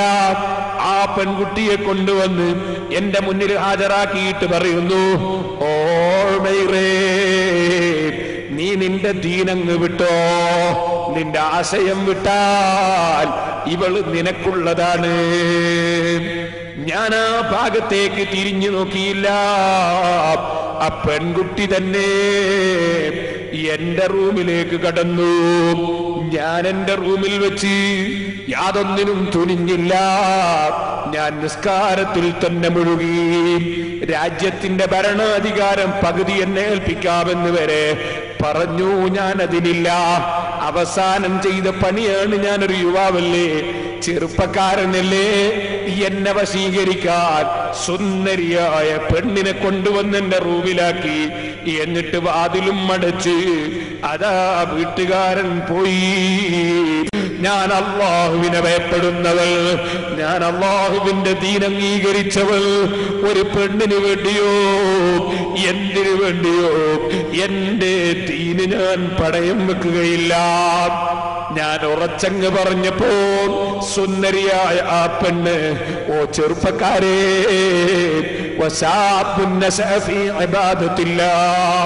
അല്ലാഹുവിന്റെ ഇബാദത്തിൽ വളർന്നു വന്ന ചെറുപ്പക്കാരനെന്ന് നാവ് കൊണ്ട് പറയാൻ പെട്ടെന്ന് കഴിയും. പക്ഷേ ആ ഒരു തഖ്വയും ഉണ്ടാകാൻ വലിയ പണിയുണ്ട് കേട്ടോ. ആരോഗ്യമുള്ള ചെറുപ്പക്കാരനായ ഞാൻ ആ പെണ്ണിലേക്ക് തിരിഞ്ഞു നോക്കാതെ എന്റെ ദീന് കൈയൊഴിക്കില്ലെന്ന് പറഞ്ഞപ്പോ ആ ചെറുപ്പക്കാരിക്ക് എന്നോട് തോന്നി, നിനക്ക് പോകണമെന്നുണ്ടോ മൈറേ? ഞാൻ പറഞ്ഞു, അതേ. വാതില് ഞാൻ തുറന്നു തരാം. രാത്രി നീ നടന്നോ, ഒരു പട്ടാളവും കാണാതെ നടന്നോ, പകല് നീ ഒളിച്ചു നിന്നോ. ഞാൻ പറഞ്ഞതുപോലെ ആ പെൺകുട്ടി വാതിൽ തുറന്നു തന്നു. ഞാൻ അതിൽ നിന്ന് ഇറങ്ങിയങ്ങ് നടന്നു. രാത്രി പകല് ഞാൻ ഒളിച്ചു നിൽക്കും. രാത്രിയിൽ ഞാൻ എന്റെ നാട്ടിലേക്ക് മലകൾ താണ്ടി വഴികൾ താണ്ടി യാത്ര ചെയ്യും. ഞാനെങ്ങനെ നടന്നു 3 ദിവസം കഴിഞ്ഞു. 4-ാം ദിവസം ഞാനൊരു സ്ഥലത്ത് ഇങ്ങനെ നിൽക്കുമ്പോ, ഒരു സ്ഥലത്ത് ആരും കാണാതെ കാത്ത് ഞാനിങ്ങനെ ഒളിച്ചു നിൽക്കുമ്പോ ഞാനിങ്ങനെ പേടിക്കുന്നു. ആരെങ്കിലും എന്നെ കണ്ടുമുട്ടുമോ? ആരെങ്കിലും എന്നെ പിടിച്ചു കൊണ്ടുപോകുമോ? അങ്ങനെ നിൽക്കുമ്പോഴതാ ഒരു കുതിര സവാരി ചെയ്യുന്ന സംഘത്തെ ഞാൻ കാണുന്നു. എന്റെ മനസ്സിൽ ഞാൻ ഭയപ്പെട്ടു. ആ കുതിരക്കാരെന്നെ കാണുമോ? എന്നെ പിടിച്ചുകൊണ്ടുപോയി അക്രമിയായ രാജാവിന്റെ മുമ്പിലെത്തിക്കുമോ? എന്റെ പേടി, എന്റെ ദീന് നശിച്ചു പോകുന്നതാണ്, എന്റെ ഈമാൻ പോയി പോകുന്നതാണ്. ഞാൻ നേരത്തെ പറഞ്ഞില്ലേ ചെറുപ്പക്കാരെ, ദുന്യാവിൽ ജീവിക്കലല്ല പ്രശ്നം, മരിക്കുമ്പോ ഈമാൻ കിട്ടലാണ് പ്രശ്നം, ആഖിറം രക്ഷപ്പെടലാണ് പ്രശ്നം. ആ പ്രശ്നം ചിന്തിച്ച് ഞാൻ ഇങ്ങനെ ചിന്തിച്ചു നിൽക്കുമ്പോ ഞാനതാ ദൂരെ നിന്ന് കാണുന്നു, കുതിരക്കാരെന്നെ കൊള്ള ഓടിച്ചു വരുന്നു. അവര് വിളിക്കുന്നു, ഉമൈർ ഉമൈർ ഉമൈർ. ഞാനൊന്ന് ശ്രദ്ധിച്ചു നോക്കുമ്പോ സുബ്ഹാനല്ലാഹ്, എന്റെ കൂടെ രാജാവിന്റെ കൊട്ടാരത്തിൽ ഹാജരാക്കപ്പെടുകയും ഈമാനിന്റെ സംരക്ഷണത്തിന് വേണ്ടി കൊല്ലപ്പെടുകയും ചെയ്ത ശുഹദാക്കളില്ലേ, ആ 8 സ്നേഹിതന്മാർ, 8 ആളുകളും കുതിരപ്പുറത്ത് കയറി വരികയാണ്. ഞാൻ എന്റെ സമീപത്തെത്തിയപ്പോ ഞാൻ ഇതാ 4-5 ദിവസങ്ങൾക്ക് മുമ്പ് കൊല്ലപ്പെട്ടു പോയ എന്റെ സുഹൃത്തുക്കളോട് ചോദിച്ചു, നിങ്ങളെ രാജാവിന്റെ കൊട്ടാരത്തിൽ നിന്ന് കൊല്ലപ്പെട്ടതല്ലേ, നിങ്ങളിപ്പോൾ ഇവിടെ എങ്ങനെ എത്തി? അവരെന്നോട് മറുപടി പറഞ്ഞു, ബലാ വലാകിന്നല്ലാഹ അസ്സ വജല്ല നസറ ശുഹദാഅ വാദിന ലഹും അൻ യസ്അദു ജനാസത ഉമർ ഇബ്നു അബ്ദുൽ അസീസ്. വല്ലാത്ത നീതി കാണിച്ചുകൊണ്ട് ഭരണം നടത്തിയ ഉമർ ഇബ്നു അബ്ദുൽ അസീസ് റളിയല്ലാഹു അൻഹു അല്ലേ നമ്മളെ രാജ്യത്തെ മുസ്ലിം ഭരണാധികാരി. ആ ഭരണാധികാരി മരണപ്പെട്ടു പോയി ഉമൈറേ. അദ്ദേഹത്തിന്റെ മയ്യിത്ത് സംസ്കരണത്തിൽ പങ്കെടുക്കാൻ ശുഹദാക്കളായ ഞങ്ങൾക്ക് അല്ലാഹു സമ്മതം തന്നു. ഞങ്ങൾ ആ മഹാന്റെ മയ്യിത്ത് സംസ്കരണത്തിൽ പങ്കെടുക്കാൻ ശുഹദാക്കളായ ഞങ്ങൾ കുതിരപ്പുറത്ത് കയറിപ്പോയി വരികയാണ് എന്നോട് അവര് പറഞ്ഞു. അതോടുകൂടെ അവരിൽ നിന്നൊരാൾ എന്നോട് പറഞ്ഞു, ഉമൈറേ, നിന്റെ കൈയൊന്ന് പൊക്കൂ. ഞാൻ എന്റെ കൈയൊന്ന് പൊക്കിക്കൊടുത്തു. അദ്ദേഹത്തിന്റെ കൈ കൊണ്ട് എന്റെ കൈ കുതിരപ്പുറത്ത് നിന്ന് പിടിച്ചു. എന്നെ ആ ശുഹദാക്കൾ കയറി യാത്ര ചെയ്യുന്ന കുതിരപ്പുറത്ത് കയറ്റി. അതാ ഒരു സ്പീഡിൽ യാത്ര തുടർന്നു. അവസാനം എന്റെ വീട്ടിന്റെ സമീപത്തൊരു സ്ഥലത്ത് കൊണ്ടുപോയി എന്നെയും ഇറക്കി. രാജാവിന്റെ കൊട്ടാരത്തിൽ കൊല്ലപ്പെട്ടു പോയ 8 ശുഹദാക്കളും കുതിരപ്പുറത്ത് തന്നെ അവർ തിരിച്ചുപോയി. സർവ മുജാഹിദും സർവ ജമാഅത്തുകാരും സർവ തബ്ലീഗുകാരും ഒരുപോലെ അംഗീകരിക്കുന്ന പണ്ഡിതനല്ലേ ഹാഫിദ് ഇബ്നു കസീർ. അദ്ദേഹത്തിന്റെ അൽ ബിദായത്തു വൻ നിഹായ എന്ന ഗ്രന്ഥത്തിന്റെ 9-ാം വാല്യം 219-ാം പേജിൽ ശുഹദാക്കൾ രക്ഷപ്പെടുത്തിയ ഈ സംഭവം, അതേ ചെറുപ്പത്തിൽ അല്ലാഹുവിന്റെ ദീന് മുറുകെ പിടിച്ച് ഒരു ദൗർബല്യത്തിനും അതാ അടിമപ്പെടാതെ സുന്ദരിയായ പെണ്ണിനെ ഒറ്റക്ക് പ്രൈവറ്റ് റൂമിൽ ഏൽപ്പിച്ചു കൊടുത്തപ്പോ തിരിഞ്ഞു നോക്കാതെ ദിക്റിലും സലാത്തിലും ദുആയിലും നിസ്കാരത്തിലും കഴിഞ്ഞ ആ ചെറുപ്പക്കാരൻ അല്ലാഹു കൊടുത്ത കാവലും ആ ചെറുപ്പക്കാരനായ ഉമൈർ ഇബ്നു ഹബീബ് സുലഭി തങ്ങൾക്കുണ്ടായ കറാമത്തും ഇമാം ഹാഫിദ് ഇബ്നു കസീർ അദ്ദേഹത്തിന്റെ അൽ ബിദായത്തു വൻ നിഹായയിൽ രേഖപ്പെടുത്തിയിട്ടുണ്ട്. സഹോദരന്മാരെ, ഞാൻ നിങ്ങളോട് പറഞ്ഞില്ലേ, ദുനിയാവ് രക്ഷിക്കുന്ന, ദുനിയാവിൽ രക്ഷ നൽകുന്നവൻ അല്ലാഹു തന്നെ, ആഖിറത്തിൽ രക്ഷ നൽകുന്നവനും അല്ലാഹു തന്നെ. ആ അല്ലാഹുവിലേക്ക് മനസ്സ് തിരിയണം, അല്ലാഹുവിനെ പ്രിയം വെക്കണം, അല്ലാഹുവിന് വേണ്ടി ജീവിക്കണം, അല്ലാഹുവിന് വേണ്ടി മരിക്കണം. അതാണ് ഇന്ന സ്വലാത്തി വനുസുകി വമഹ്യായ വമമാതി ലില്ലാഹി റബ്ബിൽ ആലമീൻ. എന്റെ ജീവിതവും എന്റെ മരണവും സർവ്വലോകവും സൃഷ്ടിച്ച് സംവിധാനിച്ച് സംരക്ഷിച്ചു വരുന്ന അല്ലാഹുവിന് സമർപ്പിച്ചത് തന്നെ. അല്ലാഹുവിനെ പ്രിയം വെച്ച് അല്ലാഹുവിന്റെ ദീന് മുറുകെ പിടിച്ച് ആ രാജാവിനെ ഞാൻ ധിക്കരിക്കുകയില്ല. ആ രാജാവിന് ഇബാദത്തെടുക്കലാണ് എന്റെ അഭിമാനം, ആ രാജാവിന് ദിക്ർ ചെയ്യലാണ് എന്റെ ആവേശം, ആ രാജാവിന്റെ ദീന് മുറുകെ പിടിക്കലാണ് എന്റെ കടമ, ആ രാജാവിന് അടിമപ്പെട്ട് ജീവിക്കലാണ് എന്റെ ജീവിതത്തിന്റെ ലക്ഷ്യം. ഈ ചിന്തയിൽ ജീവിച്ചു മരിക്കുന്ന ചെറുപ്പക്കാരൻ അല്ലാഹുവിന്റെ ഇബാദത്തിൽ വളർന്നു വന്ന ചെറുപ്പക്കാരൻ, ആ ചെറുപ്പക്കാരൻ പലരും വിയർപ്പിലിങ്ങനെ മുങ്ങിക്കുളിക്കുമ്പോ രാജാവായ റബ്ബി ആ ചെറുപ്പക്കാരന് കൊടുക്കുന്ന സമ്മാനമാണ്. അതേ സബ്അത്തുൻ യുളില്ലുഹുമുല്ലാഹു ഫീ ളില്ലിഹി യൗമ ലാ ദില്ലു ഇല്ലാ ദില്ലുഹു. അല്ലാഹുവിന്റെ തണലല്ലാതെ ഒരു തണലുമില്ലാത്ത റബ്ബിന്റെ കോടതിയിൽ അർശിന്റെ തണല് തന്നെ. അർഹമുർ റഹീമീനായ റബ്ബേ, സാധുക്കളായ ഞങ്ങൾക്ക് സഹിക്കാൻ കഴിയാത്ത വെയിലും ചൂടുമുള്ളതിന്റെ കോടതിയിൽ അർശിന്റെ തണൽ കൊണ്ട് അനുഗ്രഹിക്കണം റഹ്മാനേ.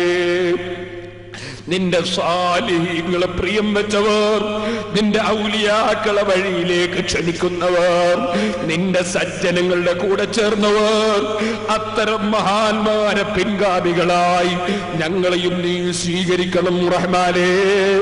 ഞങ്ങളെ സദസ്സുകളും ഞങ്ങളെ സ്ഥാപനങ്ങളൊക്കെ നീ ദുആക്ക് ഇജാബത്തുള്ളതാക്കണം റഹ്മാനേ. ഞങ്ങളെ സദസ്സിലും അല്ലാതെയും ദുആ കൊണ്ട് വസിയ്യത്ത് ചെയ്ത 10,000-ങ്ങളുണ്ട്. നീ അവരുടെയും ഞങ്ങളുടെയും ഖൈറായ ഉദ്ദേശങ്ങൾ നിറവേറ്റണം റഹ്മാനേ.